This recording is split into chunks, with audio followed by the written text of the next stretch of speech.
ठीक है जी जी डॉक्टर साहब। हाँ जी 353 करना है डॉक्टर साहब स्टार्ट आज। मर्द कर्म दे नकद हैं सहतिए नी। मर्द करम दे नकद हैं सहतिए नी, रन्ना दुश्मना नेक कमाइयां दियां। मर्द ਜਿਹੜੇ ਨੇ ਉਹ किस्मत नाल बिल्कुल खालस ने। नकद ਦਾ मतलब है कि की कहते ने प्योर। रन्ना दुश्मना नेक कमाइयां दियां ते औरतां ਜਿਹੜੀਆਂ ने ਉਹ नेक ਲਾਈਵਲੀਹੁੱਡ ਕਮਾਉਣ ਦੀਆਂ ਦੁਸ਼ਮਣ ਨੇ। ਅੱਛਾ ਇਹਦੇ 'ਚ ਤੁਸੀਂ ਇਹ ਦੇਖੋਗੇ ਕਿ ਇਹ ਕਿਉਂਕਿ ਇਹ ਇੱਕ ਤਰ੍ਹਾਂ ਨਾਲ ਡਿਬੇਟ ਹੋ ਰਹੀ ਹੈ ਨਾ, ਤੇ ਤੁਹਾਡੇ ਚੋਂ ਜਿਨ੍ਹਾਂ ਨੇ ਕਾਲਜਾਂ ਦੇ ਵਿੱਚ ਯੂਨੀਵਰਸਿਟੀ 'ਚ ਕਦੀ ਡਿਬੇਟ ਕੀਤੀ ਹੈ ਨਾ, ਮੈਂ ਕਰਦਾ ਰਿਹਾ, ਤੇ ਉਹ ਡਿਬੇਟ ਦੇ ਵਿੱਚ ਐਕਸਟ੍ਰੀਮ ਜਿਹੜਾ ਹੈ ਉਹ ਪੋਜੀਸ਼ਨ ਲੈ ਲੈਂਦੇ ਨੇ ਡਿਬੇਟ ਦੀ ਜਿੱਤਣ ਲਈ। ਕਿਉਂਕਿ ਬੇਸਿਕ ਜਿਹੜਾ ਹੁੰਦਾ ਹੈ ਪਰਪਸ ਉਹ ਜਿੱਤਣਾ ਹੁੰਦਾ ਹੈ, ਉਹ ਇਲਮ ਦੀ ਗੱਲ ਕਰਨਾ ਨਹੀਂ ਹੁੰਦਾ। ਅੱਛਾ ਜੀ, ਤੁਸੀਂ ਇਸ ਜਹਾਨ ਵਿੱਚ ਹੋਏ ਰਹੀਆਂ ਪੰਜ ਸੇਰੀਆਂ ਘੱਤ ਧੜਵਾਈਆਂ ਦੀਆਂ। ਤੁਹਾਡੀ ਸ਼ਖਸੀਅਤ ਇਸ ਦੁਨੀਆ ਵਿੱਚ ਐਵੇਂ ਹੈ, ਪੰਜ ਸ਼ੇਰ ਦਾ ਵੱਟਾ ਹੁੰਦਾ ਸੀ, ਤੁਹਾਨੂੰ ਪੰਜ ਸ਼ੇਰਾਂ ਉਹਨੂੰ ਕਹਿੰਦੇ ਸਨ। ਘੱਤ ਧੜਵਾਈਆਂ ਦੀਆਂ, ਜਿਵੇਂ ਦੜਵਾਈ ਜਿਹੜੇ ਨੇ ਉਹ ਤੋਲਣ ਵਾਲਿਆਂ ਨੂੰ ਕਹਿੰਦੇ ਨੇ। ਲੇਕਿਨ ਇਹਦਾ ਇਸ਼ਾਰਾ ਇਸ ਗੱਲ ਵੱਲ ਹੈ ਕਿ ਇਹ ਜਿਹੜੇ ਤੋਲਣ ਵਾਲੇ ਹੁੰਦੇ ਸਨ ਨਾ, ਇਹ ਜੇ ਪੰਜ ਸ਼ੇਰ ਦਾ ਵੱਟਾ ਹੈ ਨਾ, ਤੇ ਉਹ ਥੋੜਾ ਜਿਹਾ ਪੰਜ ਸ਼ੇਰ ਤੋਂ ਘੱਟ ਹੀ ਰੱਖਦੇ ਸਨ, ਮਤਲਬ ਡੰਡੀ ਮਾਰਦੇ ਸਨ। ਤੇ ਇਹ ਇਸ਼ਾਰਾ ਉਸ ਗੱਲ ਵੱਲ ਹੈ। ਪੰਜ ਸੇਰੀਆਂ ਘੱਤ ਧੜਵਾਈਆਂ ਦੀਆਂ, ਮਰਦ ਹੈਨ ਜਹਾਜ਼ ਨਕੋਈਆਂ ਦੇ। ਜਿਹੜੇ ਮਰਦ ਨੇ ਉਹ ਨੇਕੀਆਂ ਦੇ ਜਹਾਜ਼ ਨੇ। ਰੰਨਾ ਬੇੜੀਆਂ ਹੈਨ ਬੁਰਾਈਆਂ ਦੀਆਂ, ਤੇ ਔਰਤਾਂ ਜਿਹੜੀਆਂ ਨੇ ਉਹ ਬੋਟਸ ਨੇ ਬੁਰੀਆਂ ਗੱਲਾਂ ਦੀਆਂ। ਮਾਂ ਬਾਪ ਦਾ ਨਾਮੂਸ ਡੋਬਣ, ਪੱਤਾਂ ਲਾ ਸੁੱਟਣ ਭਲਿਆ ਭਾਈਆਂ ਦੀਆਂ। ਮਾਂ ਬਾਪ ਦਾ ਜਿਹੜੀ ਇੱਜ਼ਤ ਵਕਾਰ ਹੈ ਉਹਨੂੰ ਡੋਬ ਦਿੰਦੀਆਂ ਨੇ, ਤੇ ਜਿਹੜੇ ਆਪਣੇ ਭਰਾ ਹੁੰਦੇ ਨੇ ਉਹਨਾਂ ਦੀ ਵੀ ਪੱਤ ਦਾ ਮਤਲਬ ਇੱਜ਼ਤ ਜਿਹੜੀ ਹੈ ਉਹ ਲਵਾ ਦਿੰਦੀਆਂ ਨੇ। ਹੱਡ ਮਾਸ ਹਲਾਲ ਹਰਾਮ ਕੱਪਣ, ਇਹ ਕੁਹਾੜੀਆਂ ਹੈਨ ਕਸਾਈਆਂ ਦੀਆਂ। ਇਹ ਤੁਸੀਂ ਔਰਤਾਂ ਜਿਹੜੀਆਂ ਉਹ ਕਸਾਈਆਂ ਦੀਆਂ ਉਹ ਕੁਹਾੜੀਆਂ ਉਹ ਜਿਹੜੀਆਂ ਹਲਾਲ ਹਰਾਮ ਨੂੰ ਕੱਟਣ ਦੇ ਵਿੱਚ ਕੋਈ ਫਰਕ ਨਹੀਂ ਕਰਦੀਆਂ। ਲਬਾਂ ਲੈਂਦੀਆਂ ਸਾਫ਼ ਕਰ ਦੇਣ ਦਾੜੀ। ਲਬਾਂ ਲੈਂਦੀਆਂ, ਲਬਾਂ ਦਾ ਮਤਲਬ ਮੁੱਛਾਂ। ਜਿਵੇਂ ਕਿ ਮੁੱਛਾਂ ਨੂੰ ਟ੍ਰਿਮ ਕਰ ਦੇਣ, ਸਾਫ਼ ਕਰ ਦੇਣ ਦਾੜੀ ਜਿਹੜੀ ਹੈ ਉਹ ਕਰਨੀਆਂ ਤੇ ਸਿਰਫ ਮੁੱਛਾਂ ਟ੍ਰਿਮ ਹੁੰਦੀਆਂ ਨੇ, ਇਹ ਨਾਲ ਦਾੜੀ ਵੀ ਬੁਣ ਦਿੰਦੀਆਂ ਨੇ। ਜਿਵੇਂ ਕੈਂਚੀਆਂ ਐਮਕਾਂ ਨਾਈਆਂ ਦੀਆਂ। ਇਹ ਤੇ ਤੁਸੀਂ ਸਮਝ ਹੀ ਗਏ ਹੋ। ਸਰ ਜਾਏ ਨਾ ਯਾਰ ਦਾ ਸਿਰ ਦੀਜੇ, ਸ਼ਰਮਾ ਰੱਖੀਏ ਅੱਖੀਆਂ ਲਾਈਆਂ ਦੀਆਂ। ਸਿਰ ਜਾਏ, ਸਿਰ ਦਾ ਮਤਲਬ ਹੈਡ ਚਲਾ ਜਾਵੇ ਨਾ, ਯਾਰ ਦਾ ਸਿਰ ਜਾਏ। ਦੂਜਾ ਸਿਰ ਜਿਹੜਾ ਹੈ ਇਹਦਾ ਮਤਲਬ ਹੈ ਭੇਦ। ਯਾਰ ਦਾ ਭੇਦ ਨਹੀਂ ਨਿਕਲਣਾ ਚਾਹੀਦਾ, ਭਾਵੇਂ ਤੁਹਾਡਾ ਸਿਰ ਵੀ ਤੁਹਾਨੂੰ ਸਿਰ ਵੀ ਦੇਣਾ ਪਵੇ। ਸ਼ਰਮਾ ਰੱਖੀਏ ਅੱਖੀਆਂ ਲਾਈਆਂ ਦੀਆਂ, ਨੀ ਤੂੰ ਕਿਹੜੀ ਗੱਲ ਤੇ ਐਡ ਸ਼ੂਕੇ, ਗੱਲਾਂ ਦੱਸ ਖਾਂ ਪੂਰੀਆਂ ਪਾਈਆਂ ਦੀਆਂ। ਤੂੰ ਕਿਹੜੀ ਗੱਲ ਦੇ ਉੱਤੇ ਇੰਨੀ अपना शूक रही हैं, इन्नी की कहना चाहिए है, तत्ती हो रही हैं, फनकारे मार रही हैं, हैं? फनकारे मार रही हैं। हाँ, ते तू मैनू ये दस कि तू किहड़ा काम आ जिहड़ा कोई तू कामयाबी नाल कीता है? पूरियां पाइयां दा मतलब हुंदा है कोई सक्सैसफुली किसी काम नू मैनेज करना। आडा नाल फकीर दे लाउंदियां ने खूबियां वेख ननान भरजाइयां दियां। ते आडे दा मतलब है झगड़ा, फकीर दे नाल तुसी ननान भरजाइयां ਉਹ ਜਾਣ ਬੁੱਝ ਕੇ ਤੇ ਹੀਰ ਨੂੰ ਵਿੱਚ ਟੁੰਬ ਰਿਹਾ ਹੈ, ਕਿਉਂਕਿ ਹੀਰ ਤੇ ਨਹੀਂ ਬੋਲ ਰਹੀ, ਲੇਕਿਨ ਉਹ ਆਪਣੇ ਵੱਲੋਂ ਹੀ ਕਹੀ ਜਾ ਰਿਹਾ ਹੈ ਕਿ ਤੁਸੀਂ ਦੋਵੇਂ ਨਨਾਨ ਭਰਜਾਈਆਂ ਜਿਹੜੀਆਂ ਤੁਸੀਂ ਤੀਰ ਨਾਲ ਲਾਡਾ ਲਾਇਆ ਹੈ।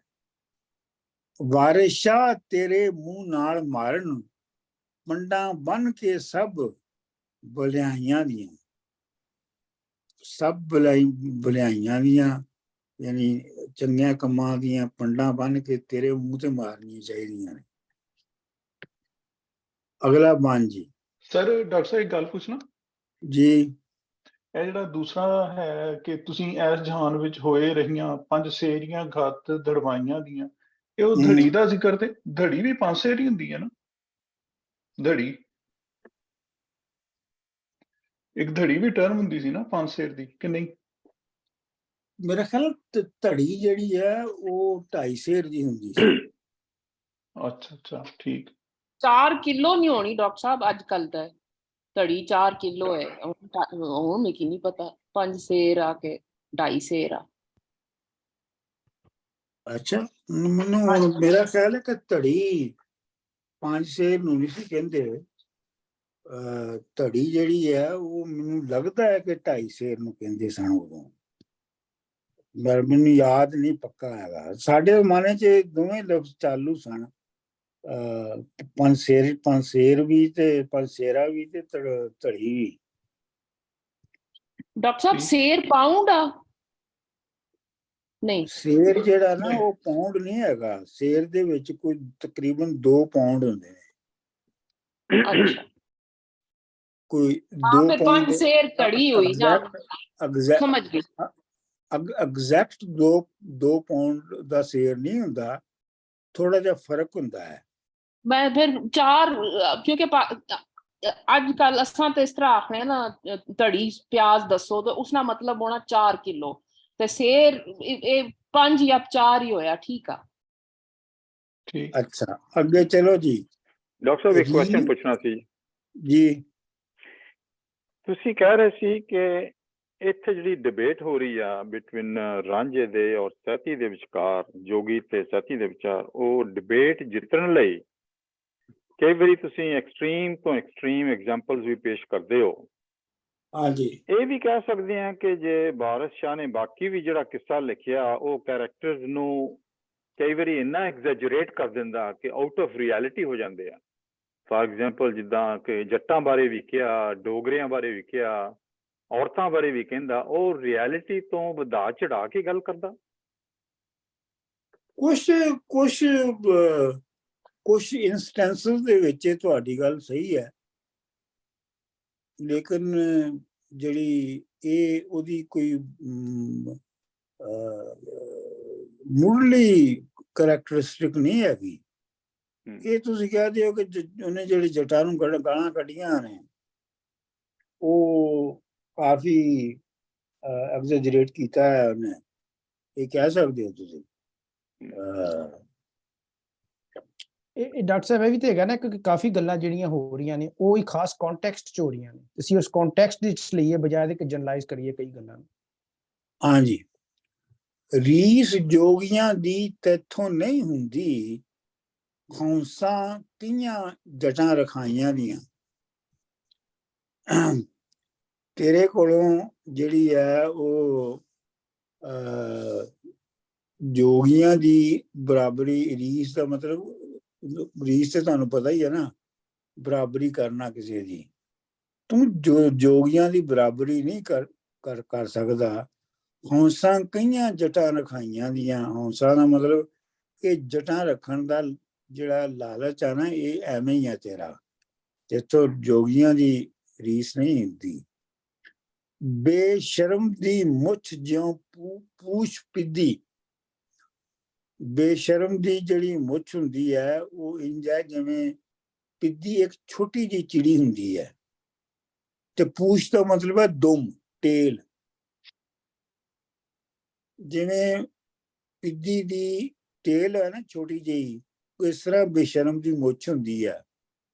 ਜਈਆਂ ਮੁੰਜਰਾਂ ਬੇਟ ਦੇ ਦਾਈਆਂ ਦੀਆਂ, ਤੇ ਜਿਹੜੇ ਬੇਟ ਜਿਹੜੇ ਦਰਿਆ ਦੇ ਕੰਢੇ ਦੇ ਨਾਲ ਨਾਲ ਜ਼ਮੀਨ ਜਿਹੜੀ ਹੁੰਦੀ ਹੈ ਨਾ, ਬਾਜ਼ ਵੇਲੇ ਉਹ ਦਰਿਆ ਦੇ ਅੰਦਰ ਵੀ ਹੁੰਦੀ ਹੈ, ਉਹਨੂੰ ਬੇਟ ਦਾ ਇਲਾਕਾ ਕਿਹਾ ਜਾਂਦਾ ਹੈ। ਤੇ ਦਾਈਆਂ ਦੀਆਂ, ਦਾਈਆਂ ਦਾ ਮਤਲਬ ਚੌਲ ਹੈ ਕਿ ਜਿਹੜੇ, ਔਰ ਉਹ ਚੌਲ ਜਿਹੜੇ ਨੇ ਉਹ ਛੋਟੇ ਹੁੰਦੇ ਨੇ, ਯਾਨੀ ਉਹਨਾਂ ਦਾ ਕੱਦ ਛੋਟਾ ਹੁੰਦਾ ਹੈ। ਤੇ ਮੁੰਜਰਾਂ ਜਿਹੜੀਆਂ ਨੇ ਉਹ ਜਿਹੜਾ ਤਨਾ, ਉਹਦਾ ਆਪਣਾ ਤਨਾ ਹੈ ਚੌਲ ਦਾ, ਉਹਨੂੰ ਉਹ ਮੁੰਜਰਾਂ ਨੇ ਨਾ। ਤੇ ਸਿੱਟਾ ਸਰ, ਸਿੱਟਾ ਉਹਦਾ ਜਿਹੜਾ ਸਿੱਟਾ ਹੁੰਦਾ, ਮਿੰਜਣਾ ਹੁੰਦੀ ਜਿਹੜਾ ਸਿੱਟਾ ਹੁੰਦਾ ਉਹਦੇ, ਜਿਹਦੇ ਵਿੱਚ ਚੌਲ ਵਿੱਚ ਹੁੰਦੇ ਨੇ। ਮੇਰਾ ਖਿਆਲ ਮੁੰਜਰਾ ਮੇਰਾ ਨਹੀਂ ਖਿਆਲ ਕਿ ਸਿੱਟਾ ਹੈਗਾ। ਪਰਾਲੀ ਡਾਕਟਰ, ਪਰਾਲੀ, ਬਿਲਕੁਲ ਮੈਂ ਪਰਾਲੀ ਕਹਿਣਾ ਚਾਹੁੰਦਾ ਸੀ। ਮੈਂ ਵੈਸੇ ਇਹਦੇ ਚ ਕਹਾਂਗਾ ਕਿ ਜਿਹੜੀ ਪਰਾਲੀ ਹੁੰਦੀ ਹੈ ਨਾ, ਉਹ ਜਦੋਂ ਚਾਵਲ ਛੱਡ ਲੈਂਦੇ ਨੇ ਨਾ, ਉਹਦੇ ਚੋਂ ਮਿੰਜਰਾਂ ਚੋਂ ਕੱਢ ਲੈਂਦੇ ਨੇ ਤੇ ਉਹ ਪਰਾਲੀ ਬਣ ਜਾਂਦੀ ਹੈ। ਜਿਹੜਾ ਚਾਵਲ ਦਾ ਸਿੱਟਾ ਹੁੰਦਾ ਨਾ, ਉਹਦੇ ਵਿੱਚ ਜਦੋਂ ਚਾਵਲ ਹੁੰਦਾ ਨਾ, ਜਦੋਂ ਉਹਨੂੰ ਉਹਦੇ ਤੇ ਮਾਰਦੇ ਨੇ ਕਿਸੇ ਚੀਜ਼ ਤੇ ਜਾਂ ਮਸ਼ੀਨ ਚ ਪਾਉਂਦੇ ਨੇ, ਤੇ ਚਾਵਲ ਉਹਦੇ ਚੋਂ ਨਿਕਲ ਆਉਂਦਾ, ਛਿਲਿਆ ਨਹੀਂ ਹੁੰਦਾ ਵੈਸੇ, ਉਹਨੂੰ ਮਿੰਜਰ ਕਹਿੰਦੇ ਨੇ। ਵੈਸੇ ਮੈਨੂੰ ਜਿੱਥੋਂ ਤੱਕ ਯਾਦ ਹੈ, ਉਹ ਮੁੰਜਰਾਂ ਜਿਹੜੀਆਂ ਨੇ ਉਹ ਜਿਵੇਂ ਅਮਰਜੀਤ ਹੋਣਾ ਨੇ ਕਿਹਾ ਹੈ ਕਿ ਉਹ ਪਰਾਲੀ ਹੁੰਦੀ ਹੈ। ਤੇ ਪਤਾ ਨਹੀਂ ਮੁੰਜਰਾਂ, ਮੁੰਜ ਸੁੱਕੇ ਤੀਲੇ ਜਿਹੜੇ ਮੈਂ ਤਰਜਮਾ ਕੀਤਾ ਹੈ ਵਾਰਸਨਾਮੇ ਚ। ਅੱਛਾ ਜੀ। ਤਾਨ ਸੈਨ ਜਿਹਾ ਰਾਗ ਨਹੀਂ ਬਣਦਾ, ਲੱਖ ਸਫਾਂ ਜੇ ਹੋਣ। ਅੱਛਾ, ਇੱਥੇ ਦੋ ਤਰ੍ਹਾਂ ਲਿਖਿਆ ਗਿਆ, ਬਧਾਈਆਂ ਦੀਆਂ ਤੇ ਅਤਾਈਆਂ ਦੀਆਂ। ਤੁਹਾਡੇ ਕੋਲ ਕੀ ਲਿਖਿਆ ਹੈ? ਸਾਡੇ ਕੋਲ ਅਤਾਈਆਂ ਲਿਖਿਆ ਜੀ। ਹੈ ਅਤਾਈਆਂ, ਸਾਡੇ ਕੋਲ ਅਤਾਈਆਂ ਲਿਖਿਆ। ਅਟਾਈਆਂ ਲਿਖਿਆ ਡਾਕਟਰ ਸਾਹਿਬ, ਬਾਕੀ ਮੇਰੇ ਕੋਲ ਦੋ ਕਿਤਾਬਾਂ ਚ ਅਤਾਈ ਲਿਖਿਆ ਹੈ। ਅੱਛਾ, ਜੇ ਤਾਨ ਸਾਨ ਤੇ ਤੁਹਾਨੂੰ ਪਤਾ ਨਾ ਬਹੁਤ ਵੱਡਾ ਦੁਨੀਆ ਦਾ ਗਵਈਆ ਸੀ ਹਿੰਦੁਸਤਾਨ ਦਾ, ਤੇ ਉਹੋ ਜਿਹਾ ਰਾਗ ਭਾਵੇਂ ਪੂਰੀਆਂ ਸਫਾਂ, ਮਤਲਬ ਪੂਰੇ ਦੇ ਪੂਰੇ ਕਤਾਰਾਂ ਦੀਆਂ ਕਤਾਰਾਂ ਜਿਹੜੀਆਂ ਨੇ ਉਹ ਅਤਾਈਆਂ ਦੀਆਂ ਹੋਣ। ਅਤਾਈ ਉਹ ਹੁੰਦੇ ਨੇ ਜਿਹੜੇ ਕਿ ਪ੍ਰੋਫੈਸ਼ਨਲ ਗਾਉਣ ਵਾਲਿਆਂ ਦੀ ਪ੍ਰੋਫੈਸ਼ਨਲ ਫੈਮਿਲੀ ਦੇ ਵਿੱਚੋਂ ਨਹੀਂ ਹੁੰਦੇ, ਬਲਕਿ ਉਹ ਬਾਹਰੋਂ ਹੁੰਦੇ ਨੇ, ਤੇ ਉਹ ਸਿੱਖ ਕੇ ਤੇ ਰਾਗੀ ਬਣਦੇ ਨੇ, ਤੇ ਉਹਨਾਂ ਨੂੰ ਅਤਾਈ ਕਹਿੰਦੇ ਨੇ। ਤੇ ਐਮੇਚਰ ਕਹਿ ਸਕਨੇ ਆ ਜੀ ਡਾਕਟਰ ਸਾਹਿਬ, ਐਮੇਚਰ ਕਹਿ ਸਕਨੇ ਆ ਇਸ ਲਫ਼ਜ਼ ਨੂੰ, ਅਤਾਈ ਨੂੰ? ਨਹੀਂ, ਉਹ ਸਾਰੇ ਇਮੈਚੋਰ ਨਹੀਂ ਹੁੰਦੇ, ਉਹਨਾਂ ਦੇ ਵਿੱਚ ਆਪਣਾ ਪ੍ਰੋਫੈਸ਼ਨਲ ਵੀ ਹੁੰਦੇ ਨੇ, ਲੇਕਿਨ ਉਹ ਖਾਨਦਾਨੀ ਨਹੀਂ ਹੁੰਦੇ। ਵੈਸੇ ਮੈਡੀਕਲ ਵਿੱਚ ਇਸ ਤਰ੍ਹਾਂ ਕਿਹਾ ਜਾਂਦਾ ਕਿ ਜਿਹੜਾ ਬੰਦਾ ਕੋਈ ਡਿਗਰੀ ਲੈ ਕੇ ਆਏ ਉਹ ਤੇ ਠੀਕ ਹੈ, ਤੇ ਜਿਹੜਾ ਬੰਦਾ ਜਿਹਨੂੰ ਐਵੇਂ ਅਤਾ ਹੀ ਹੋ ਗਈ ਹੈ ਨਾ, ਜਿਹੜਾ ਆਪਣੇ ਤੌਰ ਤੇ ਉਹਨੇ ਕੰਮ ਸ਼ੁਰੂ ਕਰ ਲਿਆ ਇੰਡੀਜਨਸਲੀ, ਉਹ ਕਹਿੰਦੇ ਨੇ ਅਤਾਈ ਬੰਦਾ ਹੈ। ਉਹ ਅਤਾਈ ਹਕੀਮ ਵੀ ਹੋ ਸਕਦਾ ਹੈ। ਨਹੀਂ, ਅਤਾਈ ਨਹੀਂ। ਅਤਾ ਦਾ ਮਤਲਬ ਦੇਖੋ, ਅਤਾ ਦਾ ਜਿਹੜਾ ਲਿਟਲ ਮਤਲਬ ਹੈ ਉਹ ਹੈਗਾ ਟੂ ਗੈਟ ਫਰੋਮ ਸਮਵਨ। ਅਤਾ ਹੋਣਾ, ਅਤਾਈ ਉਹ ਹੈ ਜਿਹੜਾ ਕਿ ਪ੍ਰੋਫੈਸ਼ਨਲਸ ਕੋਲੋਂ ਜਿਹਨੇ ਸਿੱਖ ਲਿਆ।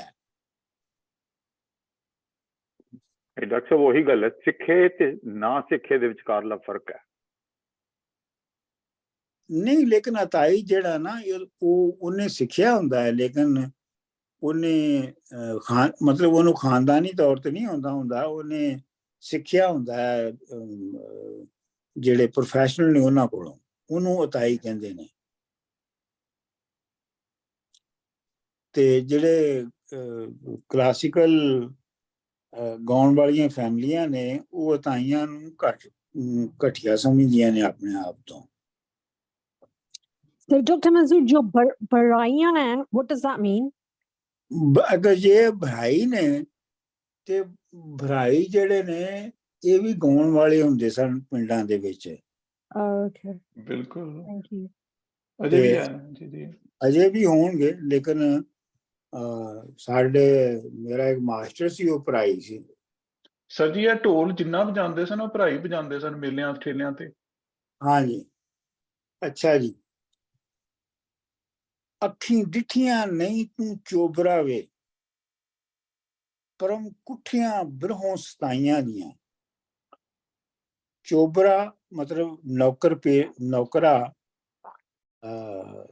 ਤੂੰ ਨੌਕਰਾ, ਤੂੰ ਉਹ ਅੱਖਾਂ ਨਹੀਂ ਕਦੀ ਵੀ ਵੇਖੀਆਂ ਜਿਹੜੀਆਂ ਪ੍ਰੇਮ ਦੀਆਂ ਕੁੱਠੀਆਂ ਹੁੰਦੀਆਂ ਨੇ, ਇਹ ਜਿਹੜੀਆਂ ਪ੍ਰੇਮ ਦੇ ਅੜਕੇ ਚੜ ਗਈਆਂ ਹੁੰਦੀਆਂ ਨੇ, ਬਿਰਹੋਂ ਸਤਾਈਆਂ ਦੀਆਂ। ਬਿਰਹੋਂ ਦਾ ਮਤਲਬ ਫਰਾਕ, ਸੈਪਰੇਸ਼ਨ। ਸਰ ਮੁੰਨ ਦਾੜੀ ਖੇ ਲਾਇਆ ਈ, ਕਦਰਾਂ ਡਿੱਠੀਆਂ ਹੀ ਐਡੀਆਂ ਚਾਈਆਂ ਦੀਆਂ।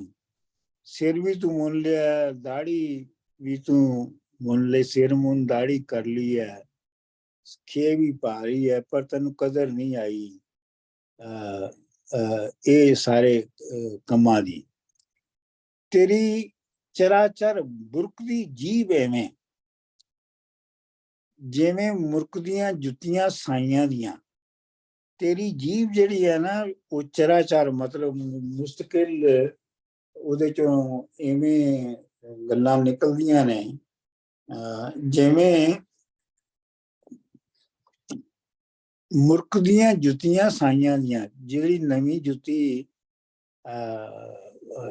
ਆਮ ਤੌਰ ਤੇ ਜਿਹੜੇ ਖਾਂਦੇ ਪੀਂਦੇ ਲੋਕ ਜਦੋਂ ਜੁੱਤੀ ਪਾਉਂਦੇ ਨੇ ਨਾ, ਤੇ ਉਹ ਜੁੱਤੀ ਦੇ ਤੁਰਨ ਨਾਲ ਜੁੱਤੀ ਦੀ ਆਵਾਜ਼ ਨਿਕਲਦੀ ਹੈ, ਉਹਨੂੰ ਮੁਰਕਣਾ ਇਹ ਤਾਂ ਕਮਾਲ ਦੀ ਲਾਈਨ ਹੈ ਡਾਕਟਰ ਸਾਹਿਬ। ਇਹ ਤਾਂ ਇਹ ਆਵਾਜ਼ ਦਾ ਮਤਲਬ ਚੀਕਦੀ ਕਹਿੰਦੇ, ਜੁੱਤੀ ਚੀਕਦੀ ਹੈ। ਇਹਨੂੰ ਮੁਰਕਦੀਆਂ ਨੇ, ਮੁਰਕਦੀਆਂ ਜੁੱਤੀਆਂ ਸਾਈਆਂ ਦੀਆਂ। ਲੁੰਡਿਆਂ ਨਾਲ ਘੁਲਣਾ, ਮੰਦੇ ਬੋਲ ਬੋਲਣ, ਨਹੀਂ ਚਾਲੀਆਂ ਭਲਿਆਂ ਦਿਆਂ ਜਾਈਆਂ ਦੀਆਂ। ਇਹ ਤੇ ਸਾਫ਼ ਹੀ ਹੈ, ਲੁੰਡਿਆਂ ਨਾਲ, ਯਾਨੀ ਮਤਲਬ ਜਿਨ੍ਹਾਂ ਦਾ ਅੱਗਾ ਪਿੱਛਾ ਕੋਈ ਨਾ ਹੋਵੇ, ਉਹਨਾਂ ਦੇ ਨਾਲ ਰੈਸਲਿੰਗ ਕਰਨਾ ਤੇ ਭੈੜੀਆਂ ਗੱਲਾਂ ਕਰਨਾ, ਇਹ ਕੋਈ ਅੱਛੇ ਖਾਨਦਾਨੀ ਲੋਕਾਂ ਦਾ ਕੰਮ ਨਹੀਂ ਹੈਗਾ। ਨਹੀਂ ਕਾਬਿਓਂ ਚੂੜਾ ਹੋਏ ਵਾਕਫ, ਖਬਰਾਂ ਜਾਣ ਦੇ ਚੂੜੇ ਖਾਈਆਂ ਦੀਆਂ। ਕਾਬ ਜਿਹੜਾ ਚੂੜਾ ਹੈ ਨਾ, ਉਹਨੂੰ ਕਾਬੇ ਦਾ ਨਹੀਂ ਕੋਈ ਵੀ ਕਦੀ ਵੀ ਪਤਾ ਲੱਗਦਾ। ਉਹਨੂੰ ਬਸ ਇਹ ਹੈ ਕਿ ਉਹਦਾ ਧਿਆਨ ਸਾਰਾ ਖਾਣ ਵੱਲ ਹੁੰਦਾ ਹੈ। ਡਾਕਟਰ ਸਾਹਿਬ, ਮੇਰੇ ਕੋਲ ਲਿਖਿਆ ਖਬਰਾਂ ਜਾਣ ਦੇ ਚੂੜੇ ਗੁਹਾਈਆਂ ਦੀਆਂ। ਦੁਹਾਈਆਂ ਦੀਆਂ? ਜੀ ਜੀ। ਕੀ ਖਬਰਾਂ ਨਹੀਂ ਕਾਬਿਓਂ ਚੂੜਾ ਹੋ ਵਾਕਿਫ, ਖਬਰਾਂ ਜਾਣ ਦੇ ਚੂੜੇ ਗੁਹਾਈਆਂ ਦੀਆਂ। ਮੈਂ ਨਹੀਂ ਪਤਾ ਬਾਕੀਆਂ ਕੋ ਕੀ ਲਿਖਿਆ ਹੈ। ਮੇਰੇ ਕੋਲ ਤੇ ਖੈਰ ਖਾਈਆਂ ਦੀਆਂ, ਗੁਹਾਈਆਂ ਤੇ ਫਿਰ ਇਹ ਹੋਏਗਾ ਕਿ ਗੋਆ ਸੁੱਟਣਾ ਜਿਹੜਾ, ਉਹਨੂੰ ਗੁਹਾਈ ਕੇ ਕਹਿੰਦੇ ਨੇ, ਕਿਉਂਕਿ ਜਿਹੜਾ ਗੋਆ ਸੁੱਟਣ ਦਾ ਕੰਮ ਉਹਦੇ ਉਹ ਚੂੜੇ ਕਰਦੇ। ਜੀ ਜੀ ਜੀ। ਨਹੀਂ ਫਕਰ ਦੇ ਭੇਦ ਦਾ ਜ਼ਰਾ ਵਾਕਫ, ਖਬਰਾਂ ਤੁਧ ਨੂੰ ਮਹੀਂ ਚਰਾਈਆਂ ਦੀਆਂ। ਤੈਨੂੰ ਫਕੀਰੀ ਦੇ ਭੇਦ ਦਾ ਕੋਈ ਨਹੀਂ ਪਤਾ, ਬਸ ਤੈਨੂੰ ਮੱਝਾਂ ਚਾਰਨ ਦਾ ਫਨ ਆਉਂਦਾ ਹੈ। ਚੁੱਤੜ ਸਵਾਹ ਭਰੇ ਵੇਖ ਮਗਰ ਲੱਗੋਂ ਜਿਵੇਂ ਕੁੱਤੀਆਂ ਹੋਣ ਗੁਸਾਈਆਂ ਦੀਆਂ। ਫਿਰ ਗੁਸਾਈਆਂ ਦਾ ਮਤਲਬ ਹੈ ਜਿਹੜਾ ਗੋਆ ਸੁੱਟਣ ਵਾਲੇ ਨੇ, ਉਹਨਾਂ ਦੀਆਂ ਜਿਹੜੀਆਂ ਕੁੱਤੀਆਂ ਨੇ ਉਹ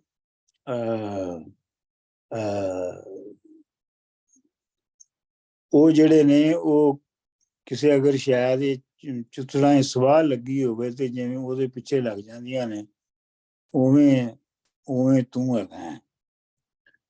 ਜਿਹੜੀਆਂ ਸੂਣ ਉਜਾੜ ਵਿੱਚ ਵਾਂਗ ਖੱਚਰ, ਸੂਣਾ ਹੁੰਦਾ ਹੈ ਟੂ ਗਿਵ ਬਰਥ,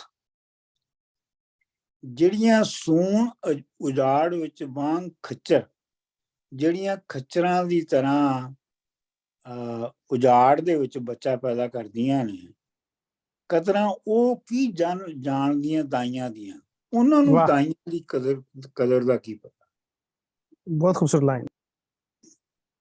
ਗੱਦੋਂ ਵਾਂਗ ਜਾਂ ਰੱਜਿਓਂ ਕਰੇ ਮਸਤੀ, ਕੱਛਾਂ ਸੁੰਘਣਾ ਰੰਨਾ ਪਰਾਈਆਂ ਦੀਆਂ।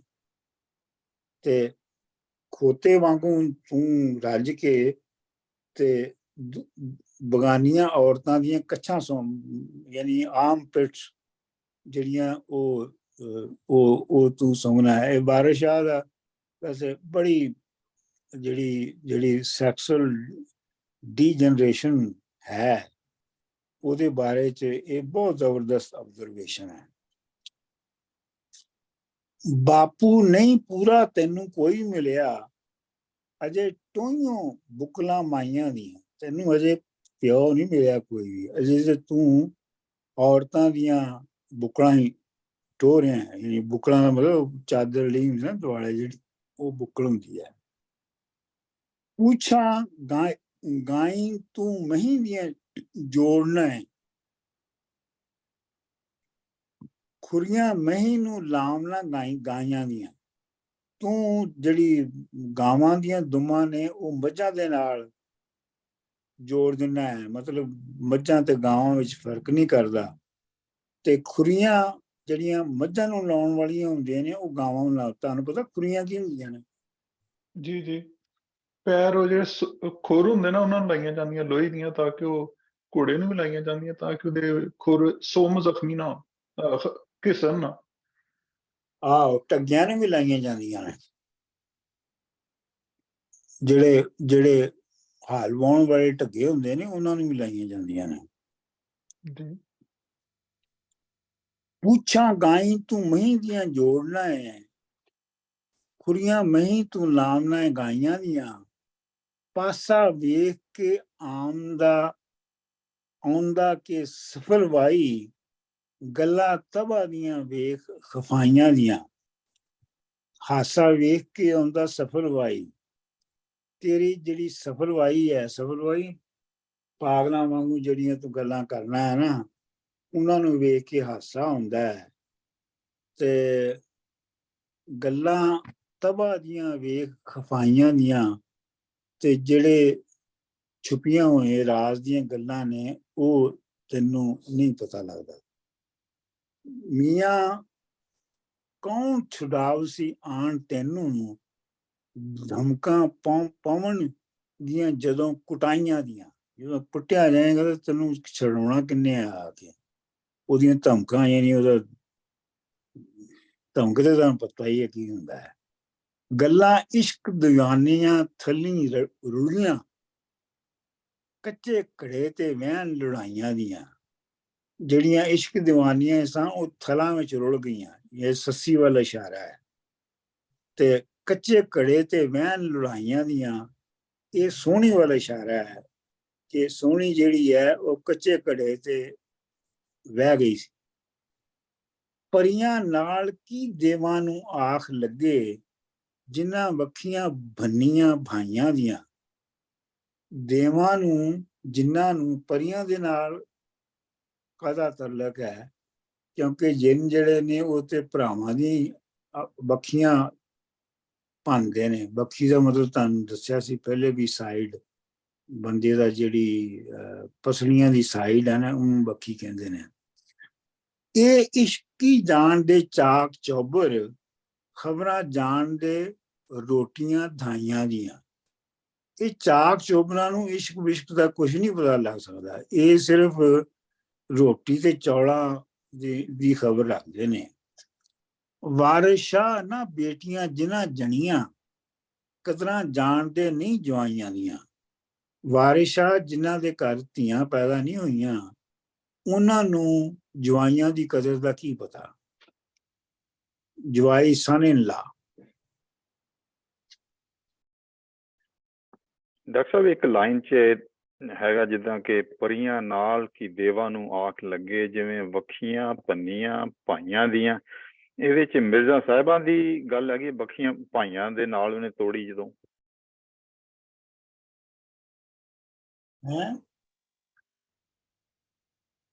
ਵੱਖੀਆਂ ਬੰਨੀਆਂ ਭਾਈਆਂ ਦੀਆਂ ਨਹੀਂ। ਮਿਰਜ਼ਾ ਔਰ ਸਾਹਿਬਾਂ ਦੀ ਸਾਹਿਬਾਂ ਦੇ- ਸਟੋਰੀ ਜਿਹੜੀ ਹੈ, ਨਹੀਂ ਸਹਿਤੀ ਜਿਹੜੀ ਸਾਹਿਬਾ ਹੈ ਉਹ ਤੇ ਬੱਖੀਆਂ ਨਹੀਂ ਸੀ ਨਾ ਭੰਨ ਸਕੀ ਆਪਣੇ ਭਰਾਵਾਂ ਦੀ। ਉਹ ਤੇ ਨਾਲ ਰਲ ਗਈ ਸੀ। ਉਦੋਂ ਦੇ ਭਰਾਵਾਂ ਨੇ ਮਿਰਜ਼ੇ ਨੂੰ ਸਾੜ ਦਿੱਤਾ ਸੀ। ਤੀਰ ਭੰਨੇ ਸਨ ਉਹਨੇ, ਲੇਕਿਨ ਉਹ ਵੀ ਹੋਰ ਸੀ। ਅੱਛਾ ਜੀ, ਅਗਲਾ ਬੰਦ। ਅਸੀਂ ਸਹਿਤੀਏ ਮੂਲ ਨਾ ਡਰਾਂ ਤੇਥੋਂ, ਤਿੱਖੇ ਦੀਦੜੇ ਤੈਨੜੀ ਸਾੜਦੇ ਨਹੀਂ। ਸਾੜ ਦਾ ਮਤਲਬ ਹੈ ਸਮਝ। ਤੇਰੀ ਸਮਝ ਦੇ ਜਿਹੜੀ ਹੈ ਉਹ ਬੜੇ ਅੱਖਾਂ ਬਹੁਤ ਤਿੱਖੀਆਂ ਨੇ, ਪਰ ਅਸੀਂ ਡਰਦੇ ਨਹੀਂ ਹਾਂ ਤੇਰੇ ਕੋਲੋਂ। ਹਾਥੀ ਨਹੀਂ ਤਸਵੀਰ ਦਾ ਕਿਲਾ ਢਾਏ, ਸ਼ੇਰ ਮੱਖੀਆਂ ਤੋਂ ਨਾ ਹੀ ਹਾਰਦੇ ਨਹੀਂ ਜਾਂ ਮਾਰਦੇ ਨਹੀਂ। ਇੱਕ ਜਿਹੜਾ ਤਸਵੀਰ ਦਾ ਹਾਥੀ ਹੈ ਉਹ ਕਿਲਾ ਥੋੜਾ ਢਾ ਲੈਂਦਾ ਹੈ। ਕਿਲਾ ਢਾਉਣ ਲਈ ਅਸਲੀ ਹਾਥੀ ਚਾਹੀਦਾ। ਸ਼ੇਰ ਮੱਖੀਆਂ ਤੋਂ ਨਹੀਂ ਮਾਰਦੇ ਨਹੀਂ, ਕਈ ਕਾਉ ਨਾ ਦੇ ਢੋਰ ਨਾ ਕਦੇ ਕਦੇ ਮੋਏ। ਕਾਵਾਂ ਦੇ ਕਹਿਣ ਨਾਲ ਡੰਗਰ ਨਹੀਂ ਮਰ ਜਾਂਦੇ।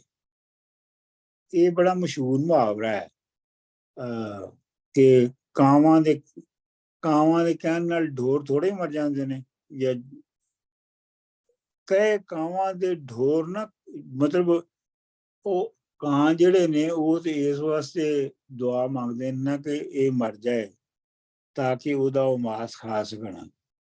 ਤੇ ਲੇਕਿਨ ਉਹਨਾਂ ਦੇ ਕਹੇ ਕੋਈ ਜਿਹੜੇ ਐਨੀਮਲਸ ਨੇ ਉਹ ਥੋੜੇ ਹੀ ਮਰ ਜਾਂਦੇ ਨੇ। ਸ਼ੇਰ ਫਵੀਆਂ ਤੋਂ ਨਹੀਂ ਹਾਰਦੇ ਨਹੀਂ। ਫਵੀਆਂ ਹੁੰਦੀਆਂ ਨੇ ਉਹ ਗਿੱਦੜੀਆਂ ਜਿਹੜੀਆਂ ਵਹਿਰ ਤੇ ਆਈਆਂ ਹੁੰਦੀਆਂ ਨੇ, ਉਹ ਬੜੀਆਂ ਜ਼ਾਲਮ, ਬਹੁਤ ਅਗਰੈਸਿਵ ਹੁੰਦੀਆਂ ਨੇ। ਪਰ ਸ਼ੇਰ ਉਹਨਾਂ ਦੇ ਕੋਲੋਂ ਨਹੀਂ ਡਰਦਾ। ਹੱਟ ਹੈਨ ਲੜਾਈ ਦੇ ਅਸਲ ਢਾਈ, ਹੋਰ ਐਵੇਂ ਪਸਾਰਦੇ ਨਹੀਂ। ਲੜਾਈ ਜਦੋਂ ਹੁੰਦੀ ਹੈ ਨਾ ਦੋ ਧਿਰਾਂ ਦੀ ਆਪਸ ਵਿੱਚ, ਤੇ ਉਸ 2.5 ਫੱਟ ਹੁੰਦੇ ਨੇ ਸ਼ੁਰੂ ਦੇ, ਜਿਨ੍ਹਾਂ 'ਚ ਫੈਸਲਾ ਹੋ ਜਾਂਦਾ ਹੈ। ਤੇ ਹੋਰ ਐਵੇਂ ਬਾਕੀ ਸਾਰਾ ਜੋ ਲੜਾਈ ਦੇ ਬਾਰੇ 'ਚ ਕਿਹਾ ਜਾਂਦਾ ਉਹ ਐਵੇਂ ਕਿਸੇ ਨੂੰ ਲੰਮਾ ਕਰਨ ਲਈ ਕਿਹਾ ਜਾਂਦਾ। ਇੱਕੇ ਮਾਰਨਾ ਇੱਕੇ ਤਾਂ ਆਪ ਮਰਨਾ, ਇੱਕੇ ਨਸ ਜਾਣਾ ਅੱਗੇ ਸਾੜਦੇ ਨਹੀਂ।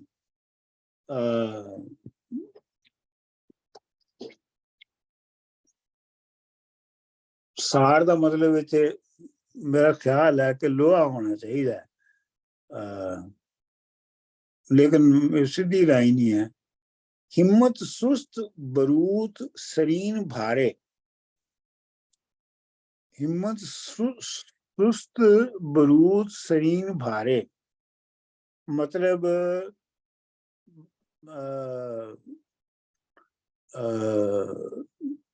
ਮੁੱਛਾਂ। ਬਰੂਦ ਦਾ ਮਤਲਬ ਮੁੱਛਾਂ। ਬਾਜ਼ੇ ਬੰਦਿਆਂ ਦੀ ਹਿੰਮਤ ਹੁੰਦੀ ਨਹੀਂ ਹੈ, ਪਰ ਉਹਨਾਂ ਦੀਆਂ ਮੁੱਛਾਂ ਵੀ ਵੱਡੀਆਂ ਹੁੰਦੀਆਂ ਨੇ। ਤੇ ਸਰੀਨ ਦਾ ਮਤਲਬ ਉਹਨਾਂ ਦੇ ਚਿੱਤੜ ਵੀ ਬੜੇ ਭਾਰੇ ਹੁੰਦੇ ਨੇ, ਪਰ ਉਹਨਾਂ 'ਚ ਹਿੰਮਤ ਕੋਈ ਨਹੀਂ ਹੁੰਦੀ। ਇਹ ਗੱਭਰੂ ਕਿਸੇ ਨਾ ਕਾਰ ਦੇ ਨਹੀਂ। ਇਹ ਕਿਸੇ ਇਹੋ ਜਿਹੇ ਗੱਭਰੂ ਜਿਹੜੇ ਨੇ ਨਾ, ਇਹ ਕਿਸੇ ਕੰਮ ਦੇ ਨਹੀਂ ਹੁੰਦੇ। ਬੰਨ ਤੋਰੀਏ ਡਾਕਟਰ ਸਾਹਿਬ ਇੱਕ ਮੈਂ ਤੁਹਾਨੂੰ ਇੱਥੇ ਇਸ ਲਾਈਨ ਤੋਂ ਪਹਿਲਾਂ ਮੈਂ ਥੋੜੀ ਜਿਹੀ ਪੁੱਛਣਾ ਸੀ ਕਿ ਉਹ ਦੱਸਿਆ ਕਿ ਫੱਟ ਹੈਨ ਲੜਾਈ ਦੇ ਅਸਲ ਢਾਈ, ਕਿ ਢਾਈ ਫੱਟ ਨੇ ਲੜਾਈ ਦੇ। ਉਹਦੇ ਵਿੱਚ ਆ ਮੇਰੇ ਖਿਆਲ ਅਗਲੀ ਲਾਈਨ 'ਚ ਸ਼ਾਇਦ ਇਹੀ ਦੱਸਿਆ ਕਿ ਇੱਕ ਫੱਟ ਹੈ ਤਾਂ ਕਿਸੇ ਉਹਨੂੰ ਮਾਰ ਦੇਣਾ ਜਾਂ ਆਪ ਮਰ ਜਾਣਾ, ਤੇ ਜਾਂ ਤੀਸਰਾ ਢਾਈ ਫੱਟ ਹੈ ਕਿ ਭੱਜ ਜਾਣਾ। ਆਹੋ ਸਹੀ ਹੈ, ਇਹ ਇੰਜ ਵੀ ਪੜਿਆ ਜਾ ਸਕਦਾ, ਠੀਕ ਹੈ।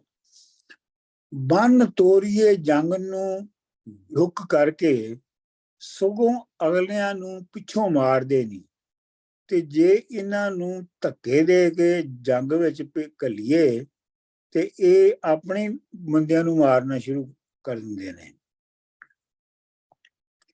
ਸੜਨ ਕੱਪੜੇ ਹੋਣ ਤਹਿਕੀਕ ਕਾਲੇ, ਜਿਹੜੇ ਗੋਸ਼ਟੀ ਹੋਣ ਲੋਹਾਰ ਦੇ ਨਹੀਂ। ਗੋਸ਼ਟੀ ਦਾ ਮਤਲਬ ਹੈ ਮਹਿਫਲੀ। ਜਿਹੜੀ ਲੋਹਾਰ ਦੀ ਮਹਿਫਲ ਦੇ ਵਿੱਚ ਬਹਿੰਦੇ ਨੇ ਉਹਨਾਂ ਦੇ ਕੱਪੜੇ ਬਿਲਕੁਲ ਇਟ ਇਜ਼ ਪ੍ਰੂਵਨ ਕਿ ਉਹ ਕਾਲੇ ਹੋ ਜਾਂਦੇ ਨੇ, ਕਿਉਂਕਿ ਉਹਦੀ ਭੱਠੀ ਤਪਦੀ ਹੈ ਤੇ ਉਹਦੇ ਨਾਲ ਜਿਹੜੇ ਨਾਲ ਬੈਠੇ ਹੁੰਦੇ ਨੇ ਉਹਨਾਂ ਦੇ ਕੱਪੜੇ ਵੀ ਕਾਲੇ ਹੋ ਜਾਂਦੇ ਨੇ ਨਾ। ਝੂਟੇ ਮਿਹਣਿਆਂ ਨਾਲ ਨਾ ਜੋਗ ਜਾਂਦਾ, ਸੰਗ ਗਲੇ ਨਾ ਬਾਲ ਫੁਹਾਰਦੇ ਨਹੀਂ। ਝੂਠੇ ਮਿਹਣਿਆਂ ਨਾਲ ਤੇਰੇ ਜਿਹੜੇ ਮਿਹਣੇ ਨੇ ਉਹਨਾਂ ਦੇ ਨਾਲ ਮੇਰਾ ਜੋਗ ਨਹੀਂ ਜਾਣਾ, ਜੋਗ ਨਹੀਂ ਆਪਣਾ ਚਲਾ ਜਾਂਦਾ। ਸੰਗ ਦਾ ਮਤਲਬ ਪੱਥਰ, ਸੰਗ ਗਲੇ, ਗਲਣ ਦਾ ਮਤਲਬ ਉਹਦਾ ਗਲ ਜਾਣਾ, ਕੀ ਕਹਿੰਦੇ ਨੇ ਗਲ ਨੂੰ, ਡਿਸਇੰਟੀਗ੍ਰੇਟ ਹੋ ਜਾਣਾ। ਸੰਗ ਗਲੇ ਨਾ ਬਾਲ ਫੁਹਾਰਦੇ ਨਹੀਂ, ਤੇ ਜਿਹੜਾ ਪੱਥਰ ਹੈ ਉਹ ਛੋਟੀ ਫੁਹਾਰ ਦੇ ਪੈਣ ਦੇ ਨਾਲ ਗਲਦਾ ਨਹੀਂ ਹੈ। ਖੈਰ ਦਿੱਤਿਆਂ ਮਾਲ ਨਾ ਹੋ ਥੋੜਾ, ਬੋਲ ਥੋੜੇ ਨਾ ਚੁਣੇ ਗੁਟਾਰਦੇ ਨਹੀਂ। ਖੈਰ ਦਿੱਤਿਆਂ ਜੇ ਕਿਸੇ ਨੂੰ ਖੈਰਾਤ ਦਈਏ ਤੇ ਉਹਦੇ ਨਾਲ ਤੁਹਾਡਾ ਆਪਣਾ ਜਿਹੜਾ ਆਪਣੀ ਦੌਲਤ ਹੈ ਉਹਦੇ 'ਚ ਕੋਈ ਖਾਸ ਘਾਟਾ ਨਹੀਂ ਪੈਂਦਾ। ਇਹ ਇੰਝ ਹੀ ਹੈ ਜਿਵੇਂ ਬੋਲ ਕੀ ਹੁੰਦਾ ਜੀ? ਇਹ ਡਾਕਟਰ ਸਾਹਿਬ ਫਸਲ ਦਾ ਢੇਰ ਲੱਗੀ ਹੋਈ ਫਸਲ, ਕਣਕ ਜਦੋਂ ਗਾਹ ਕੇ ਆਉਂਦੀ ਹੈ ਨਾ ਤੇ ਉਹ ਤੂੜੀ ਅਲੱਗਾ ਕਰਕੇ ਤੇ ਉਹ ਕਣਕ ਦਾ ਢੇਰ ਜਿਹੜਾ ਵਿੱਚ ਲੱਗਾ ਹੁੰਦਾ ਨਾ ਉਹਨੂੰ ਬੋਲ ਕਹਿੰਦੇ। ਹਾਂਜੀ, ਬੋਲ ਥੋੜੇ, ਬੋਲ ਦੇ ਵਿੱਚ ਕੋਈ ਨਾ ਚੁਣੇ ਗੁਟਾਰ ਇੱਕ ਬਹੁਤ ਛੋਟੀ ਚਿੜੀ ਹੈ, ਬਹੁਤ ਹੀ ਛੋਟੀ, ਤੇ ਜੇ ਗੁਟਾਰ ਉਹਦੇ ਵਿੱਚੋਂ ਦਾਣੇ ਕੁਛ ਚੁਗ ਵੀ ਲਵੇ ਤੇ ਉਸ ਬੋਲ ਦੇ ਵਿੱਚ ਕੋਈ ਥੋੜ ਨਹੀਂ ਆਉਂਦੀ, ਉਹ 'ਚ ਕੋਈ ਘਾਟਾ ਨਹੀਂ ਪੈਂਦਾ। ਜਦੋਂ ਚੂੜੇ ਨੂੰ ਕਰੇ ਜਿਨ ਦਖਲਾ, ਝਾੜਾ ਕਰੀ ਦਾ ਨਾਲ ਪਿਜ਼ਾਰਦੇ ਨਹੀਂ। ਤੇ ਜਦੋਂ ਚੂੜੇ ਦੇ ਅੰਦਰ ਜਿਨ ਦਾਖਲ ਹੋ ਜਾਂਦਾ ਹੈ ਨਾ ਤੇ ਫਿਰ ਉਹਦਾ ਜੁੱਤੀਆਂ ਨਾਲ, ਪਿਜ਼ਾਰ ਦਾ ਮਤਲਬ ਹੈ ਜੁੱਤੀਆਂ, ਉਹਦਾ ਜੁੱਤੀਆਂ ਨਾਲ ਝਾੜੇ ਦਾ ਮਤਲਬ ਹੈ ਕੀ ਕਹਿਣਾ ਚਾਹੀਦਾ ਹੈ, ਡਾਕਟਰ ਸਾਹਿਬ ਝਾੜਾ ਕਹਿੰਦੇ ਬੋਕਰ ਦੇ ਨਾਲ ਮਾਰ ਕੇ ਤੇ ਜਿੰਨ ਕੱਢਣਾ, ਉਹਨੂੰ ਕਹਿੰਦੇ ਹਨ ਝਾੜਾ। Is this correct? ਨਹੀਂ, ਝਾੜਾ ਤੇ ਵੈਸੇ ਕੋਈ ਵੀ ਜਾਦੂ ਜਿਹੜਾ ਉਹ ਝਾੜਾ ਹੈ। ਤੇ ਝਾੜਾ ਕਰੀ ਦਾ ਤੇ ਇਹ ਜਿਹੜਾ ਚੂੜਾ ਹੈ ਉਹਦਾ ਝਾੜਾ ਜੁੱਤੀਆਂ ਨਾਲ ਕਰੀਦਾ ਹੈ, ਜੁੱਤੀਆਂ ਮਾਰ ਕੇ। ਝਾੜ ਦੇਣਾ ਕਿਸੇ ਚੀਜ਼ ਨੂੰ, ਉਤਾਰ ਦੇਣਾ ਉਹਦੇ ਤੋਂ, ਜਿੰਨ ਨੂੰ ਝਾੜਨਾ। ਹਾਂਜੀ, ਤੈਂ ਤਾਂ ਫਿਕਰ ਕੀਤਾ ਸਾਨੂੰ ਮਾਰਨੇ ਦਾ, ਤੈਨੂੰ ਵੇਖ ਲੈ ਯਾਰ ਹੁਣ ਮਾਰਦੇ ਨਹੀਂ। ਤੂੰ ਤੇ ਸਾਨੂੰ ਮਾਰਨ ਦਾ ਫਿਕਰ ਕੀਤਾ ਹੈ, ਪਰ ਹੁਣ ਤੂੰ ਦੇਖ ਤੈਨੂੰ ਯਾਰ ਕਿਵੇਂ, ਮੈਂ ਯਾਨੀ ਕਿਵੇਂ ਮਾਰਨਾ ਤੈਨੂੰ।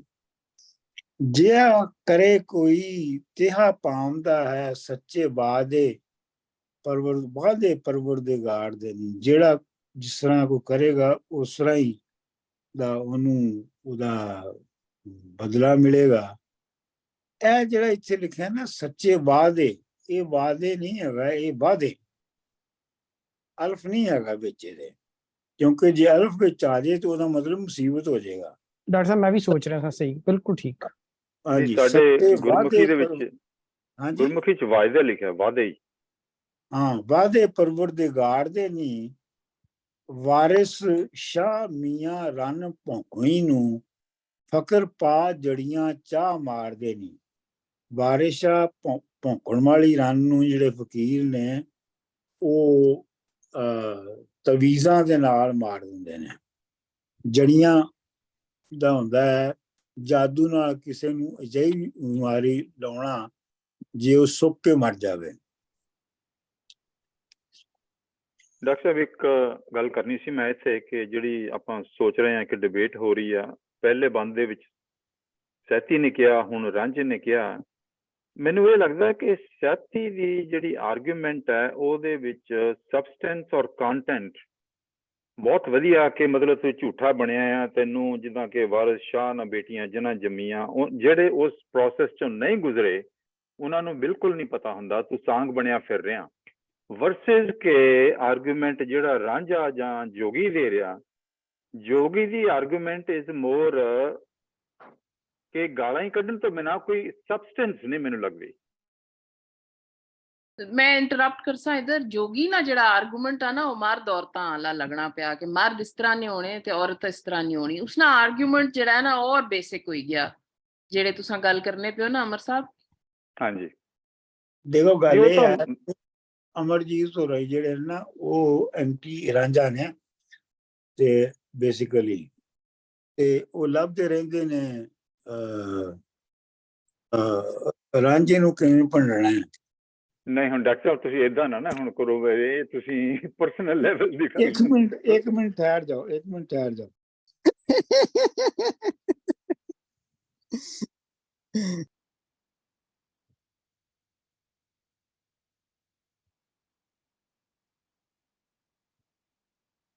ਡਾਕਟਰ ਸਾਹਿਬ ਆਫਲਾਈਨ ਹੋਏਗੇ ਮੈਨੂੰ ਲੱਗਣਾ। ਨਹੀਂ ਨਹੀਂ ਆਨਲਾਈਨ ਡਾਕਟਰ ਸਾਹਿਬ ਇਸ ਲਈ ਹੋਸਟ ਹੈਗੇ ਨੇ, ਅਗਰ ਆਫਲਾਈਨ ਗਏ ਤਾਂ ਸਭ ਕੁਝ ਬਰਬਾਦ ਹੋ ਜਾਏਗਾ। ਵੈਸੇ ਹੈ ਕੋਈ ਨਹੀਂ ਤੇ ਲਾਈਨ ਤੇ, ਹੈ ਕੋਈ ਨਹੀਂ। ਤੁਹਾਡੀ ਤਸਵੀਰ ਤੇ ਨਹੀਂ ਲੱਗੀ ਉਹਨਾਂ ਦੇ ਤੇ? ਨਹੀਂ ਨਹੀਂ doctor Sahib he should be ਉਹ ਕੋਈ ਨਹੀਂ ਇੱਥੇ ਮੇਰੇ ਕੋਲ ਦੋ ਨਾ ਡਾਕਟਰ ਸਾਹਿਬ, ਕੋਈ ਨਹੀਂ ਇੱਥੇ ਨਹੀਂ ਗਏ, ਲੇਕਿਨ ਰਿਕਾਰਡਿੰਗ ਜਿਹੜੀ ਹੈ ਉਹ ਫਿਰ ਆ ਜਾਂਦੇ ਨੇ ਵਾਪਸ, ਠਹਿਰ ਜਾਓ ਫਿਰ। ਰਿਕਾਰਡਿੰਗ ਚੱਲ ਰਹੀ ਹੈ? हाँ रिकॉर्डिंग चल रही है। ਉਹ ਦੁਬਾਰਾ अच्छा ਜੁਆਇਨ ਕਰਾਂਗੇ। ਉਹ ठीक है ਕਈ वेट ਦਫਾ ਫੋਨ ਆ ਜਾਏ ਨਾ ਵਿੱਚ, हाँ जी ਡਿਸਕਨੈਕਟ ਹੋ ਜਾਂਦਾ। ਉਹਨਾਂ ਦਾ ਫੋਨ ਆ ਗਿਆ। ठीक है।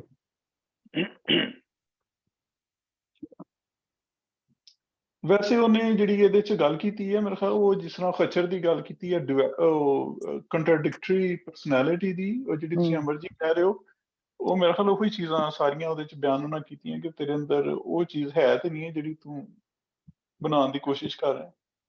ਅਸਲ ਚ ਇਹਦੇ ਚ ਡਾਕਟਰ ਸਾਹਿਬ ਨੇ ਪਹਿਲੀ ਵੀ ਗੱਲ ਕਹੀ ਸੀ ਕਿ ਇਸ ਡਾਇਲੈਕਟ ਦੇ ਜ਼ਰੀਏ ਨਾ ਜਿਹੜੀਆਂ ਯੋਗ ਦੀ ਫਿਲਾਸਫੀ ਚ ਜਾਂ ਉਹਦੇ ਯੋਗ ਦਾ ਜਿਹੜਾ ਸਾਰਾ ਰਸਤਾ ਹੈ ਉਹਦੇ ਵਿੱਚ ਜਿਹੜੀਆਂ ਖਾਮੀਆਂ ਨੇ, ਜਿਹੜੀਆਂ ਕਿ ਵਾਰਿਸ ਸ਼ਾਹ ਪੁਆਇੰਟ ਆਊਟ ਕਰਨਾ ਚਾਹ ਰਿਹਾ, ਉਹ ਸੈਤੀ ਦੇ ਥਰੂ ਕਰ ਰਿਹਾ ਕਿ ਜੋਗੀ ਹੋਣ ਨਾਲ ਤੁਸੀਂ ਪਰਫੈਕਟ ਨਹੀਂ ਹੁੰਦੇ, ਜੋਗੀ ਹੋ ਕੇ ਵੀ ਤੁਹਾਡੇ 'ਚ ਕਮੀਆਂ ਰਹਿ ਜਾਂਦੀਆਂ ਨੇ ਜਿਹੜੀਆਂ ਕਿ ਤੁਸੀਂ ਐਕਸਪੀਰੀਅੰਸ ਨਹੀਂ ਕਰ ਸਕਦੇ ਜੋਗੀ ਬਣ ਕੇ।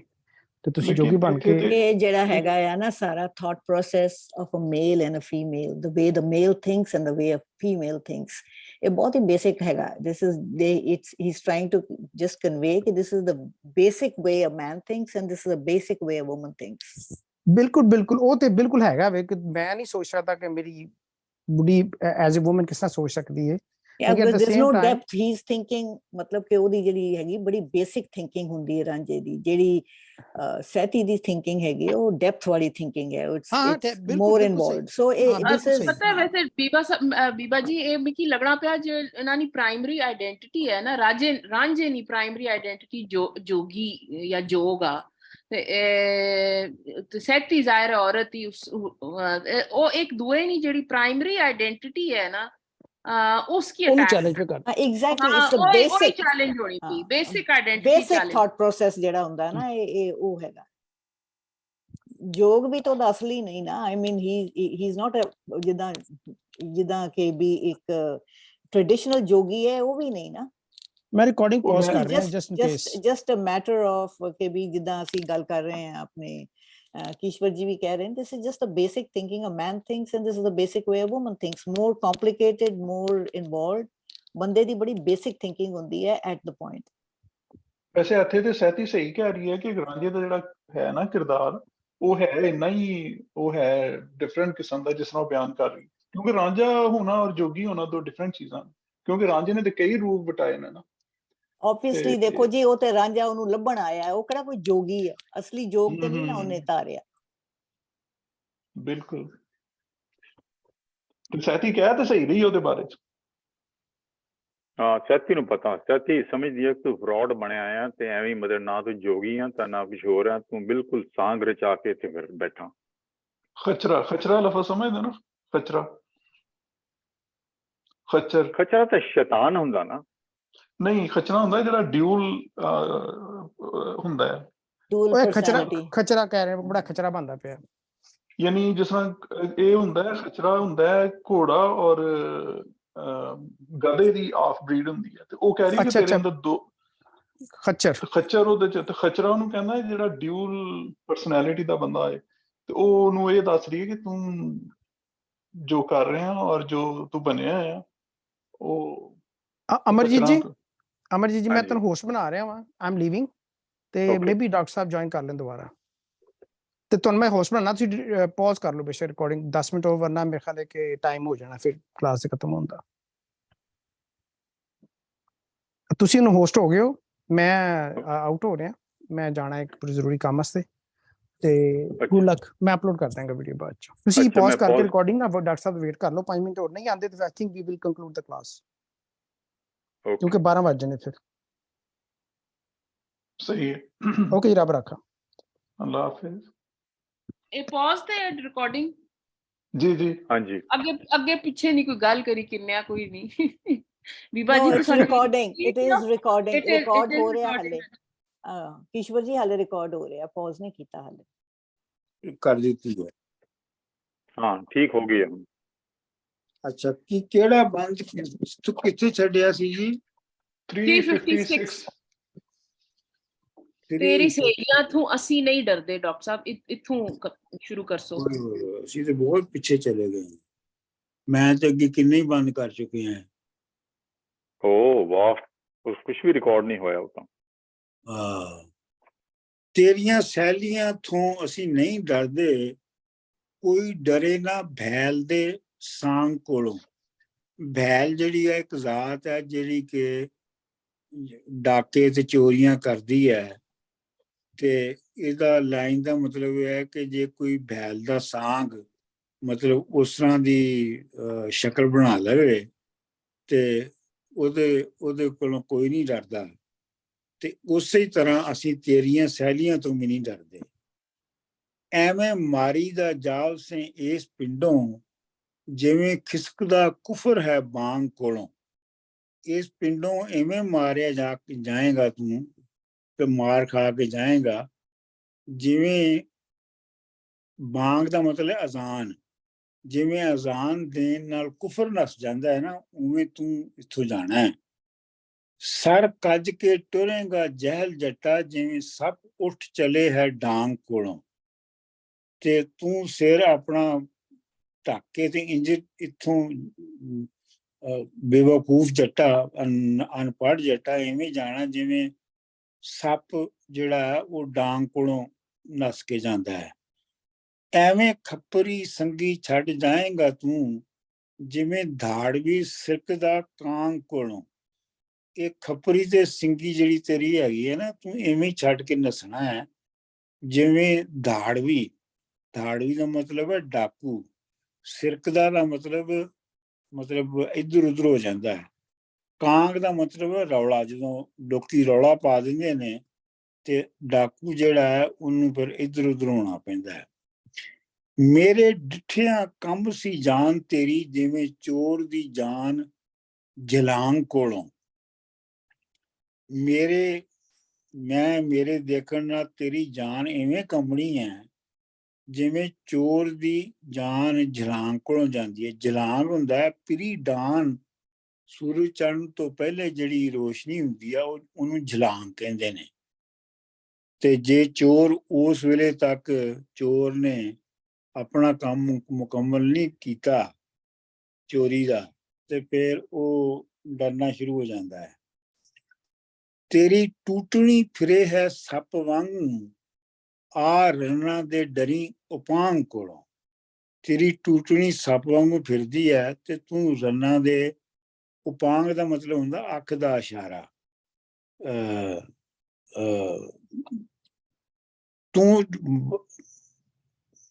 ਔਰਤਾਂ ਦੇ ਅੱਖ ਦੇ ਇਸ਼ਾਰੇ ਤੂੰ ਹੀ ਡਰ, ਐਵੇਂ ਖੌਫ ਪੋਸੀ ਤੈਨੂੰ ਮਾਰਨ ਦਾ, ਜਿਵੇਂ ਢੁਕਦਾ ਪੈਰ ਉਲਾਂਘ ਕੋਲੋਂ।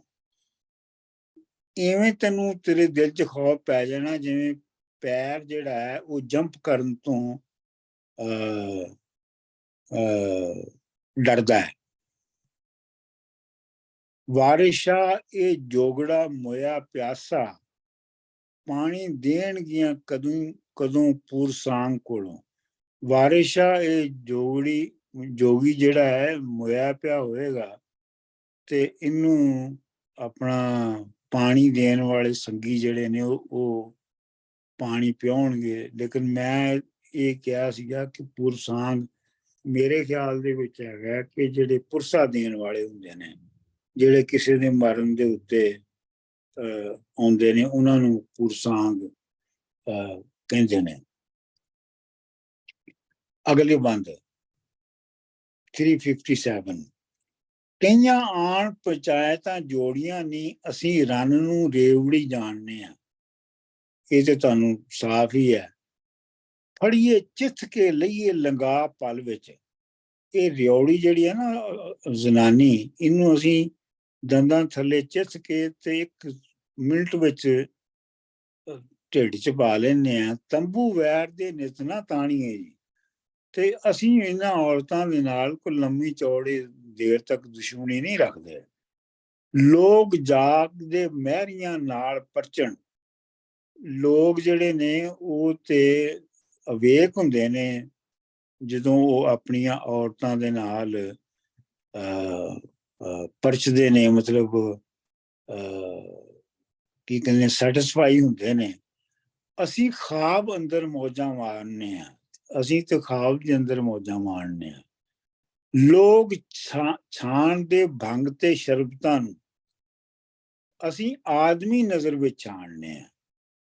ਲੋਕੀ ਤੇ ਭੰਗ ਤੇ ਸ਼ਰਬਤ ਨੂੰ ਪੁਣਦੇ ਨੇ ਨਾ, ਅਸੀਂ ਆਦਮੀਆਂ ਨੂੰ ਆਪਣੀ ਨਜ਼ਰ ਵਿੱਚ ਛਾਣ ਕੇ ਦੇਖਦੇ ਆ। ਫੌਜੀ ਮਗਰ ਲੱਗੀ ਉਸ ਦੀ ਮੌਤ ਆਈ। ਫੌਜੀ ਮੈਂ ਤੁਹਾਨੂੰ ਦੱਸਿਆ ਸੀ ਕਿ ਗਿੱਦੜੀ ਨੂੰ ਕਹਿੰਦੇ ਨੇ, ਜਿਹੜੀ ਅਗਰੈਸਿਵ ਹੁੰਦੀ ਹੈ, ਉਹਦੀ ਮੌਤ ਜਦੋਂ ਆਉਂਦੀ ਹੈ ਤੇ ਉਹ ਪਿੱਛੇ ਲੱਗ ਜਾਂਦੀ ਹੈ। ਤੇ ਵਾਰਿਸ਼ਾ ਹੁਣ ਮਾਰ ਕੇ ਰਾਣਨੇ ਆ, ਤੇ ਵਾਰਿਸ਼ਾ ਅਸੀਂ ਉਹਨੂੰ ਹੁਣ ਕ੍ਰਸ਼ ਕਰ ਦੇਣਾ ਹੈ। ਅਗਲਾ ਜੀ 358। ਜੇਠ ਮੀਂਹ ਤੇ ਸਿਆਲ ਨੂੰ ਵਾਓ ਮੰਦੀ, ਕੱਤਕ ਮਾਘ ਵਿੱਚ ਮਨਾ ਹਨੇਰੀਆਂ ਨੀ। ਜੇਠ ਦੇ ਵਿੱਚ ਮੀਂਹ ਤੇ ਸਿਆਲ ਵਿੱਚ ਹਵਾ ਦਾ ਵਗਣਾ ਚੰਗਾ ਨਹੀਂ ਹੁੰਦਾ। ਮੰਦੀ ਕੱਤਕ ਮਾਘ ਵਿੱਚ ਮਨਾ ਹਨੇਰੀਆਂ ਨੇ। ਤੇ ਕੱਤੇ ਦੇ ਮਹੀਨੇ ਦੇ ਵਿੱਚ ਤੇ ਮਾਘ ਦੇ ਮਹੀਨੇ ਵਿੱਚ ਹਨੇਰੀਆਂ ਦਾ ਆਉਣਾ ਵੀ ਠੀਕ ਨਹੀਂ ਹੈਗਾ। ਰੋਣ ਵਿਆਹ ਵਿੱਚ ਗਾਵਣਾ ਵਿੱਚ ਸਿਆਪੇ, 70 ਮਜਲਸਾਂ ਕਰਨ ਮੰਦੇਰੀਆਂ ਨਹੀਂ। ਅਗਰ ਵਿਆਹ ਦਾ ਵੇਲਾ ਹੋਵੇ ਤੇ ਉਹਦੇ ਵਿੱਚ ਰੋਣਾ ਸ਼ੁਰੂ ਕਰ ਦੇਣਾ, ਜਾਂ ਸਿਆਪਾ ਯਾਨੀ ਕਿਸੇ ਦੇ ਮਰਨ ਤੇ ਲੋਕ ਰੋ ਰਹੇ ਹੋਣ ਤੇ ਉਹਦੇ ਵਿੱਚ ਗਾਉਣਾ ਸ਼ੁਰੂ ਕਰ ਦੇਣਾ ਵੀ ਭੈੜਾ ਹੈ। 70 ਮਜਲਸਾਂ ਕਰਨ ਮੰਦੇਰੀਆਂ ਨਹੀਂ। ਤੇ ਪਰਦੇ, 70 ਦਾ ਮਤਲਬ ਪਰਦਾ, ਤੇ ਪਰਦੇਦਾਰਾਂ ਦਾ ਮਜਲਸਾਂ ਲਾਉਣਾ ਜਿਹੜਾ ਉਹ ਭੈੜੀ ਗੱਲ ਹੈ। ਚੁਗਲੀ ਖਾਮਦਾਂ ਦੀ ਬਦੀ ਨਾਲ ਮੀਏ। ਮੀਏ ਦਾ ਮਤਲਬ ਹੈ ਮਸੀਤ ਦਾ ਮੁੱਲਾ। ਆਪਣੇ ਖਾਮਦਾਂ ਦੀ, ਆਪਣਾ ਮੁੱਲਾਂ ਦੇ ਨਾਲ ਚੁਗਲੀਆਂ ਕਰਨਾ, ਖਾ ਲੂਣ ਹਰਾਮ ਬਦਖੀਰੀਆਂ ਨੀ। ਤੇ ਇਹ ਕਿਸੇ ਦਾ ਨਮਕ ਖਾ ਕੇ ਤੇ ਉਹਨੂੰ ਹਰਾਮ ਕਰਨਾ ਹੈ, ਯਾਨੀ ਨਮਕ ਹਰਾਮੀ ਹੈ। ਹੁਕਮ ਹੱਥ ਕਮਜ਼ਾਦ ਦੇ ਸੌਂਪ ਦੇਣਾ, ਨਾਲ ਦੋਸਤਾਂ ਕਰਨੀਆਂ ਵੈਰੀਆਂ ਨੀ। ਕਿਸੇ ਮੀਨ ਬੰਦੇ ਦੇ ਹੱਥ ਵਿੱਚ ਹਕੂਮਤ ਦੇ ਦੇਣਾ ਜਿਹੜਾ ਹੈ ਉਹ ਆਪਣੇ ਦੋਸਤਾਂ ਦੇ ਨਾਲ ਦੁਸ਼ਮਣੀ ਕਰਨ ਦੇ ਬਰਾਬਰ ਹੈ। ਚੋਰੀ ਨਾਲ ਰਫੀਕ ਦੇ ਦਗਾ ਪੀਰਾਂ, ਆਪਣੇ ਰਫੀਕ ਦਾ ਮਤਲਬ ਹੈ ਦੋਸਤ, ਆਪਣੇ ਦੋਸਤ ਦੀ ਚੋਰੀ ਕਰਨਾ ਤੇ ਆਪਣੇ ਪੀਰ ਦੇ ਨਾਲ ਧੋਖਾ ਕਰਨਾ। ਪਰ ਨਾਲ ਪਰਮਾਲ ਅਸੀਰੀਆਂ ਨੀ, ਦੂਜੇ ਦੀ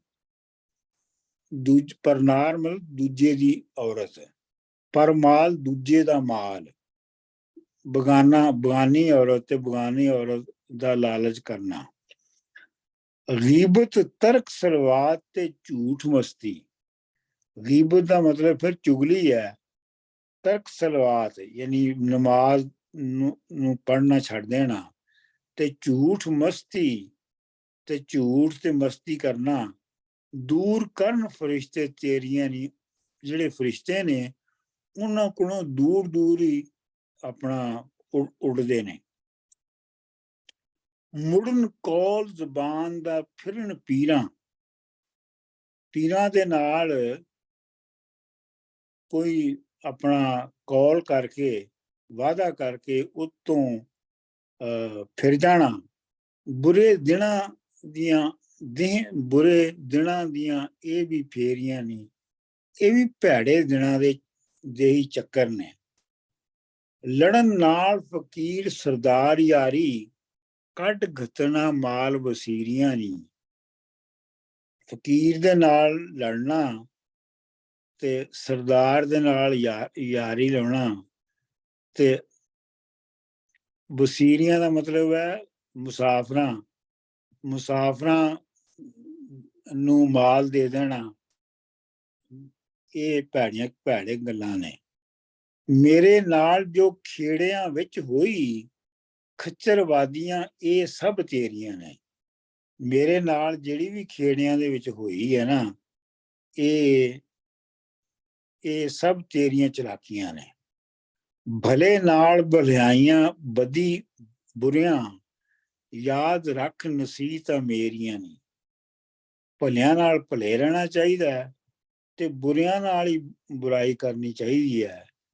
ਇਹ ਮੇਰੀ ਤੈਨੂੰ ਐਡਵਾਈਸ ਹੈ, ਇਹਨੂੰ ਯਾਦ ਰੱਖ। ਬਿਨਾਂ ਹੁਕਮ ਤੇ ਮਰਨ ਨਾ ਉਹ ਬੰਦੇ, ਬਿਨਾਂ ਹੁਕਮ ਯਾਨੀ ਰੱਬ ਦੇ ਹੁਕਮ ਦੇ ਬਗੈਰ ਉਹ ਬੰਦੇ ਨਹੀਂ ਮਰਦੇ।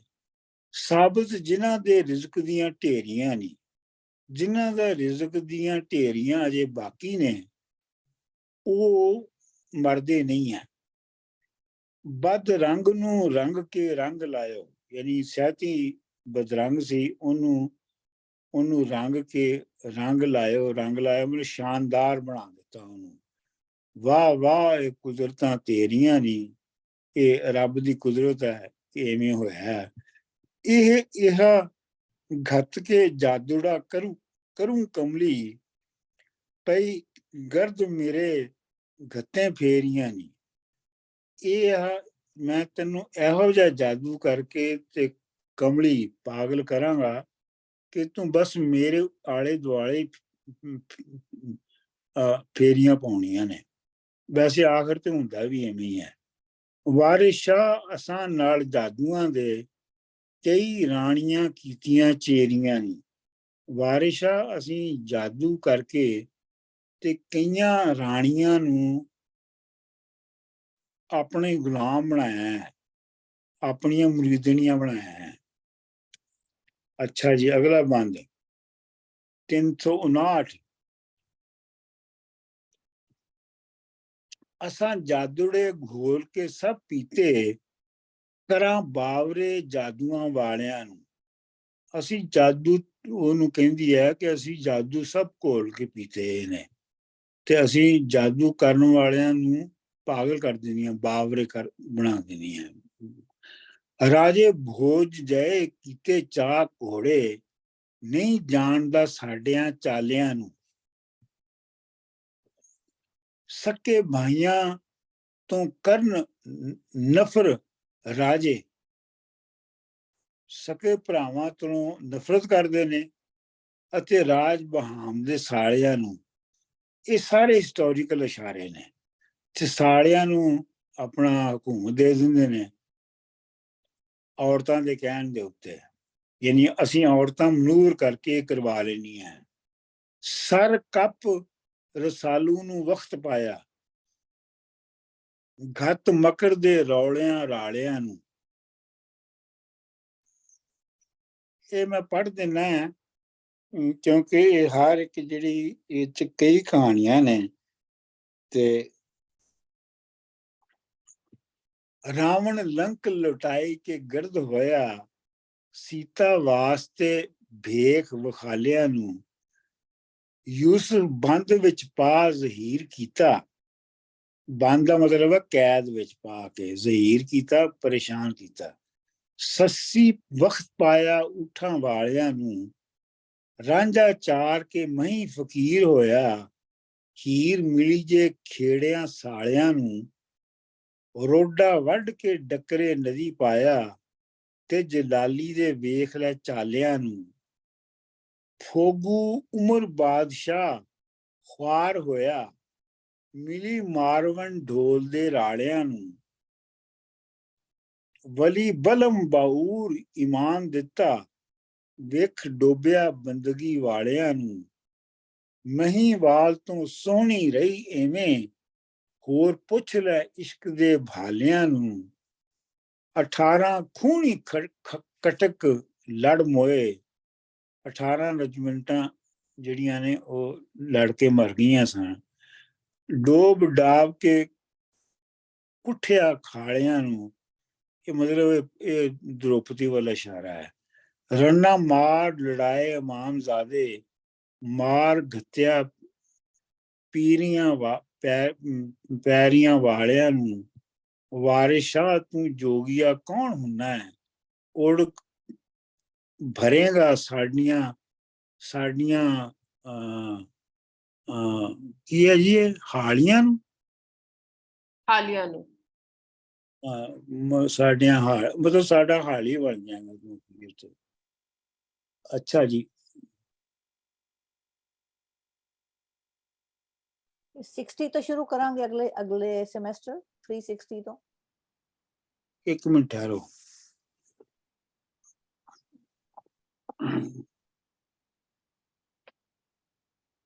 ਰਾਜਾ ਮੈਂ ਇਹ ਜਦੋਂ ਨਾ ਸੁਣ ਲਓ ਤੁਸੀਂ। ਵੈਸੇ ਨਫਰ ਗੁਲਾਮ ਸੌਰੀ ਸੈਤੀ ਰਾਂਝੇ ਦੇ ਜਾਦੂ ਪਾਉਣ ਦੇ ਡਰਾਵੇ। ਅੱਛਾ ਜੀ, ਰਾਜਾ ਭੋਜ ਮਸ਼ਹੂਰ ਰਾਜਾ ਸੀ। ਉੱਪਰ ਅਸੀਂ ਚਾਲੇ ਨਾਲ ਉਸ ਨੂੰ ਘੋੜੀ ਬਣਾ ਕੇ ਉਸ ਤੇ ਸਵਾਰੀ ਕੀਤੀ। ਰਾਜੇ ਭੋਜ ਦੀ ਬੀਵੀ ਨੇ ਸ਼ਰਤ ਲਾ ਕੇ ਕੰਮ ਕੀਤਾ ਸੀ, ਜੋ ਮੈਂ ਰਾਜੇ ਨੂੰ ਘੋੜਾ ਬਣਾਵਾਂਗੀ। ਸਾਡੀ ਚਲਾਕੀ ਹੈ ਜੋ ਬਾਦਸ਼ਾਹ ਸਕੇ ਭਰਾਵਾਂ ਨੂੰ ਗੁਲਾਮ ਬਣਾ ਲੈਂਦੇ ਨੇ ਤੇ ਸਾਲਿਆਂ ਨੂੰ ਰਾਜ ਗੱਦੀ ਤੇ ਬਿਠਾ ਦਿੰਦੇ ਨੇ। ਅਸੀਂ ਜ਼ਨਾਨੀਆਂ ਨੇ ਧੋਖੇ ਤੇ ਰੜੇ ਨਾਲ ਸਲਵਾਨ ਨੂੰ ਆਪਣੇ ਹੀ ਪੁੱਤਰ ਯਾਨੀ ਪੂਰਨ ਭਗਤ ਦਾ ਸਿਰ ਕੱਪ ਕੇ ਵਕਤ ਪਾ ਦਿੱਤਾ ਸੀ। ਰਾਜੇ ਸਲਵਾਨ ਦੀ ਨਿੱਕੀ ਉਮਰ ਦੀ ਰਾਣੀ ਲੂਣਾ ਆਪਣੇ ਮੁਤਰਾਏ ਪੁੱਤਰ ਪੂਰਨ ਭਗਤ ਤੇ ਆਸ਼ਿਕ ਹੋ ਕੇ ਉਸ ਨਾਲ ਸੌਣਾ ਚਾਹੁੰਦੀ ਸੀ। ਜਦ ਉਸ ਇਨਕਾਰ ਕੀਤਾ ਤੇ ਉਸਨੇ ਰੌਲਾ ਪਾ ਦਿੱਤਾ ਜੋ ਉਸਨੇ ਉਸ ਦੀ ਇੱਜ਼ਤ ਤੇ ਹੱਥ ਪਾਇਆ। ਉਸ ਦੇ ਪਿਓ ਰਾਜਾ ਸਲਮਾਨ ਨੇ ਉਸ ਨੂੰ ਮਰਵਾ ਕੇ ਖੂਹ ਵਿੱਚ ਸੁਟਵਾ ਦਿੱਤਾ।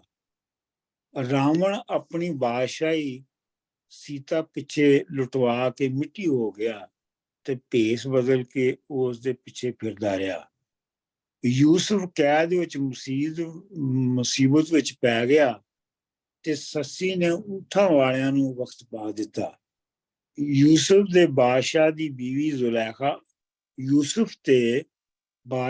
ਬੀਵੀ ਜ਼ੁਲੈਖਾ ਆਸ਼ਿਕ ਹੋ ਗਈ ਸੀ ਤੇ ਜਦ ਹਜ਼ਰਤ ਯੂਸਫ ਨੇ ਇਨਕਾਰ ਕੀਤਾ ਤੇ ਉਸ ਰੌਲਾ ਪਾ ਦਿੱਤਾ ਜਿਸ ਤੇ ਮਿਸਰ ਦੇ ਬਾਦਸ਼ਾਹ ਅਜ਼ੀਜ਼ ਨੇ ਉਸ ਨੂੰ ਕੈਦ ਕਰ ਦਿੱਤਾ ਸੀ। ਰਾਂਝਾ ਵਿਚਾਰਾ ਮੱਝਾਂ ਚਾਰਦਾ ਰਿਹਾ, ਫਿਰ ਫਕੀਰ ਹੋ ਗਿਆ, ਪਰ ਹੀ ਸਾਰੇ ਖੇੜੇ ਲੈ ਗਏ। ਜਲਾਲੀ ਨੇ ਰੋਡੇ ਨੂੰ ਵੱਢ ਕੇ ਦਰਿਆ ਵਿੱਚ ਸੁੱਟ ਦਿੱਤਾ ਸੀ। ਜਲਾਲੀ ਮੁਲਤਾਨ ਦੇ ਕੋਲ ਇੱਕ ਪਿੰਡ ਤੁਲਾ ਦੇ ਲੋਹਾਰ ਦੀ ਧੀ ਸੀ, ਬੜੀ ਸੋਹਣੀ ਸੁਲੱਖਣੀ ਸੀ।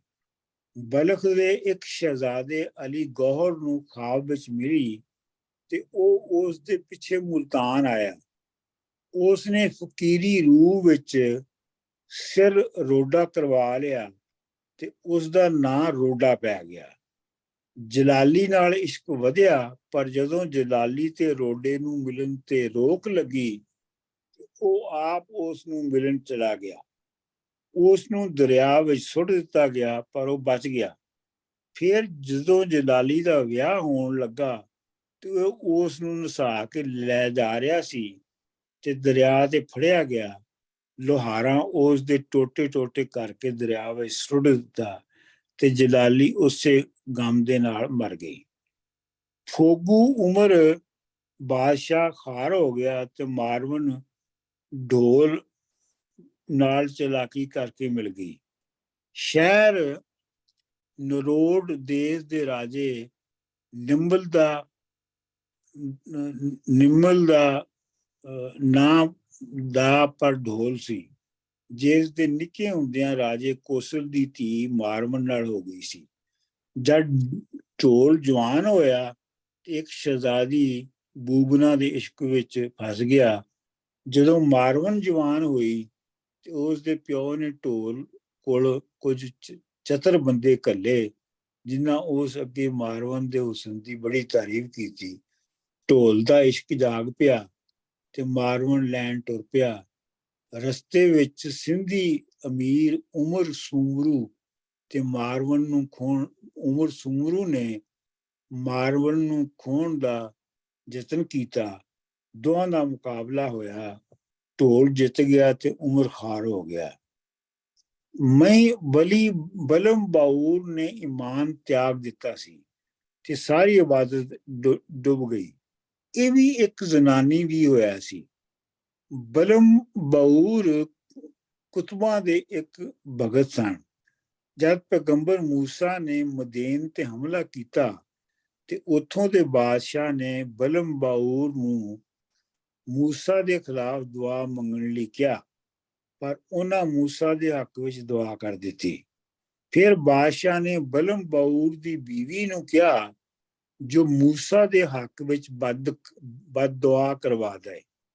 ਬੀਵੀ ਨੇ ਬਲਮ ਬਾਊਰ ਨੂੰ ਤਿਆਰ ਕਰ ਲਿਆ ਤੇ ਬਲਮ ਬਾਊਰ ਨੇ ਬਾਦਸ਼ਾਹ ਨੂੰ ਕਿਹਾ, ਉਹ ਸੋਹਣੀਆਂ ਕੁੜੀਆਂ ਮੂਸਾ ਦੀ ਫੌਜ ਵਿੱਚ ਘੱਲੇ, ਜਿਨ੍ਹਾਂ ਨਾਲ ਉਸ ਫੌਜ ਵਿੱਚ ਵਬਾ ਫੈਲ ਗਈ ਤੇ ਫੌਜ ਨੱਸ ਗਈ। ਪਰ ਰੱਬ ਨੇ ਸਜ਼ਾ ਦੇ ਤੌਰ ਤੇ ਬਲਮ ਬਾਊਰ ਦਾ ਮੂੰਹ ਸੂਰ ਵਰਗਾ ਕਰ ਦਿੱਤਾ। ਮੈਂ ਬਾਲ ਨੂੰ ਸੋਹਣੀ ਨਾ ਮਿਲ ਸਕੀ, ਇਹ ਵੀ ਕਿਸੇ ਇਲਮ ਵਾਲੇ ਕੋਲੋਂ ਪੁੱਛ ਲੈ। ਪਾਂਡੂਆਂ ਦੇ 18 ਖੂਨੀ ਯਾਨੀ ਰਜਮੈਂਟਾਂ ਲੜ ਮੁਈਆਂ। ਅਸੀਂ ਫੇਰ ਇਹ ਪਾਂਡੂਆਂ ਨੂੰ ਜਿਤਵਾ ਦਿੱਤਾ। ਇਹ ਲੜਾਈ ਦ੍ਰੋਪਦੀ ਦੇ ਕਾਰਨ ਹੋਈ ਸੀ, ਜਿਹੜੇ 5 ਪਾਂਡੂ ਭਰਾਵਾਂ ਦੀ ਸਾਂਝੀ ਬੀਵੀ ਸੀ। ਮਹਾਭਾਰਤ ਜੰਗ ਪਾਂਡੂਆਂ ਤੇ ਕੈਰਵਾਂ ਵਿੱਚ ਹੋਈ ਸੀ। ਪਾਂਡੂਆਂ ਦਾ 7 ਖੂਨੀ ਤੇ ਕੈਰਵਾਂ 11 ਖੂਨੀ ਲਸ਼ਕਰ ਸੀ। ਕੁੱਲ ਮਿਲਾ ਕੇ 18 ਰਜਮੈਂਟਾਂ ਸਨ, ਜਿਹੜੀਆਂ ਸਾਰੀਆਂ ਹੀ ਮਰ ਗਈਆਂ। ਔਰਤਾਂ ਨੇ ਇਮਾਮਾਂ ਦੇ ਪੁੱਤ ਲੜਵਾ ਕੇ ਮਰਵਾ ਦਿੱਤੇ ਤੇ ਬੜੀ ਬਜ਼ੁਰਗੀ ਵਾਲਿਆਂ ਨੂੰ ਵੀ ਮਰਵਾ ਕੇ ਛੱਡਿਆ। ਤੇ ਵਾਰਿਸ ਸ਼ਾਹ ਜੋਗੀਆ, ਤੂੰ ਕਿਹੜੀ ਵੱਡੀ ਸ਼ਾਹ ਹੈ, ਅਖੀਰ ਸਾਡਾ ਖਰਾਜ ਭਰੇਗਾ, ਸਾਡੀ ਤਾਕਤ ਵੇਖ ਲਵੇਂਗਾ। ਇਹ ਮੈਂ ਇਸ ਲਈ ਪੜ੍ਹ ਦਿੱਤੀ ਹੈ ਕਿ ਤੁਹਾਨੂੰ ਸਾਰੀਆਂ ਕਹਾਣੀਆਂ ਦਾ ਜਿਹੜਾ ਉਹ ਪਤਾ ਹੋਵੇ। ਅੱਛਾ, ਅਗਰ ਤੁਸੀਂ ਹੁਣ ਬੀਬਾ ਜੀ ਜਿਹੜੇ ਨੇ ਉਹ ਕੁਝ ਥੋੜੇ ਬੇਚੈਨ ਹੋ ਰਹੇ ਨੇ ਤੇ ਨਹੀਂ ਸਰ, ਮੈਂ ਤੇ ਉਦੋਂ ਹੀ ਗੱਲ ਕੀਤੀ ਸੀ। ਨਹੀਂ, ਮੈਂ 360 ਛੋਟਾ ਜਿਹਾ ਆ ਨਟੀਏ ਗੈਬ ਕਿਉਂ ਵੱਡਿਆਈ ਵਿਡਿਆਈ, ਵਿਡਿਆ ਦਾ ਮੈਂ ਸ਼ੁਰੂ ਕੀਤਾ, ਵੱਡਿਆਈ ਨਹੀਂ ਵਿਡਿਆਈ, ਸਾਡੇ ਨਾਲ ਕੀ ਰਿਕਤਾਂ ਚਾਹੀਆਂ ਨੇ। ਰਿਕਤਾਂ ਦਾ ਮਤਲਬ ਹੁੰਦਾ ਹੈ ਬਹਿਸਬਾਜ਼ੀ।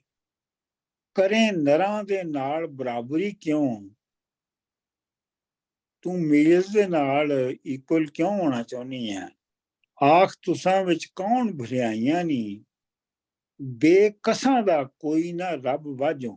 ਬੇਕਸ ਜਿਹੜਾ ਬੇਬਸ ਆਦਮੀ ਹੋਵੇ, ਜਿਹਦਾ ਕੋਈ ਬਸ ਨਾ ਚੱਲਦਾ ਹੋਵੇ, ਉਹਦਾ ਰੱਬ ਤੋਂ ਇਲਾਵਾ ਕੋਈ ਨਹੀਂ ਹੁੰਦਾ।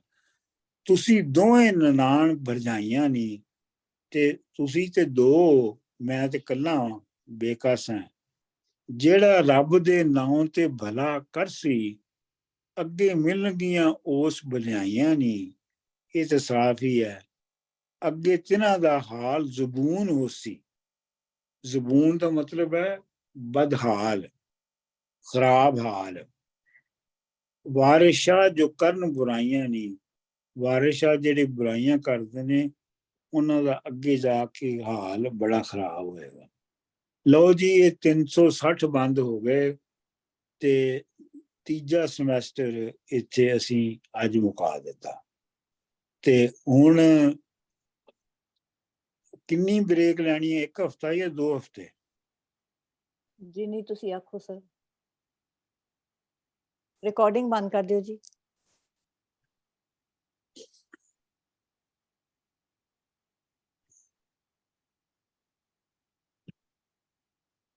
ਡਾਕਟਰ ਸਾਹਿਬ ਇਹ ਰਿਕਾਰਡਿੰਗ ਤੁਸਾਂ ਕੀ ਬੰਦ ਕਰਨੀ ਪੈਸੀ, ਤੁਸਾਂ ਹੋਸਟ ਹੋ। ਮੈਨੂੰ ਦੇਖਣ ਦਿਓ ਪਹਿਲੇ, ਮੈਂ ਕਿੱਥੋਂ ਕਰਨੀ ਹੈ।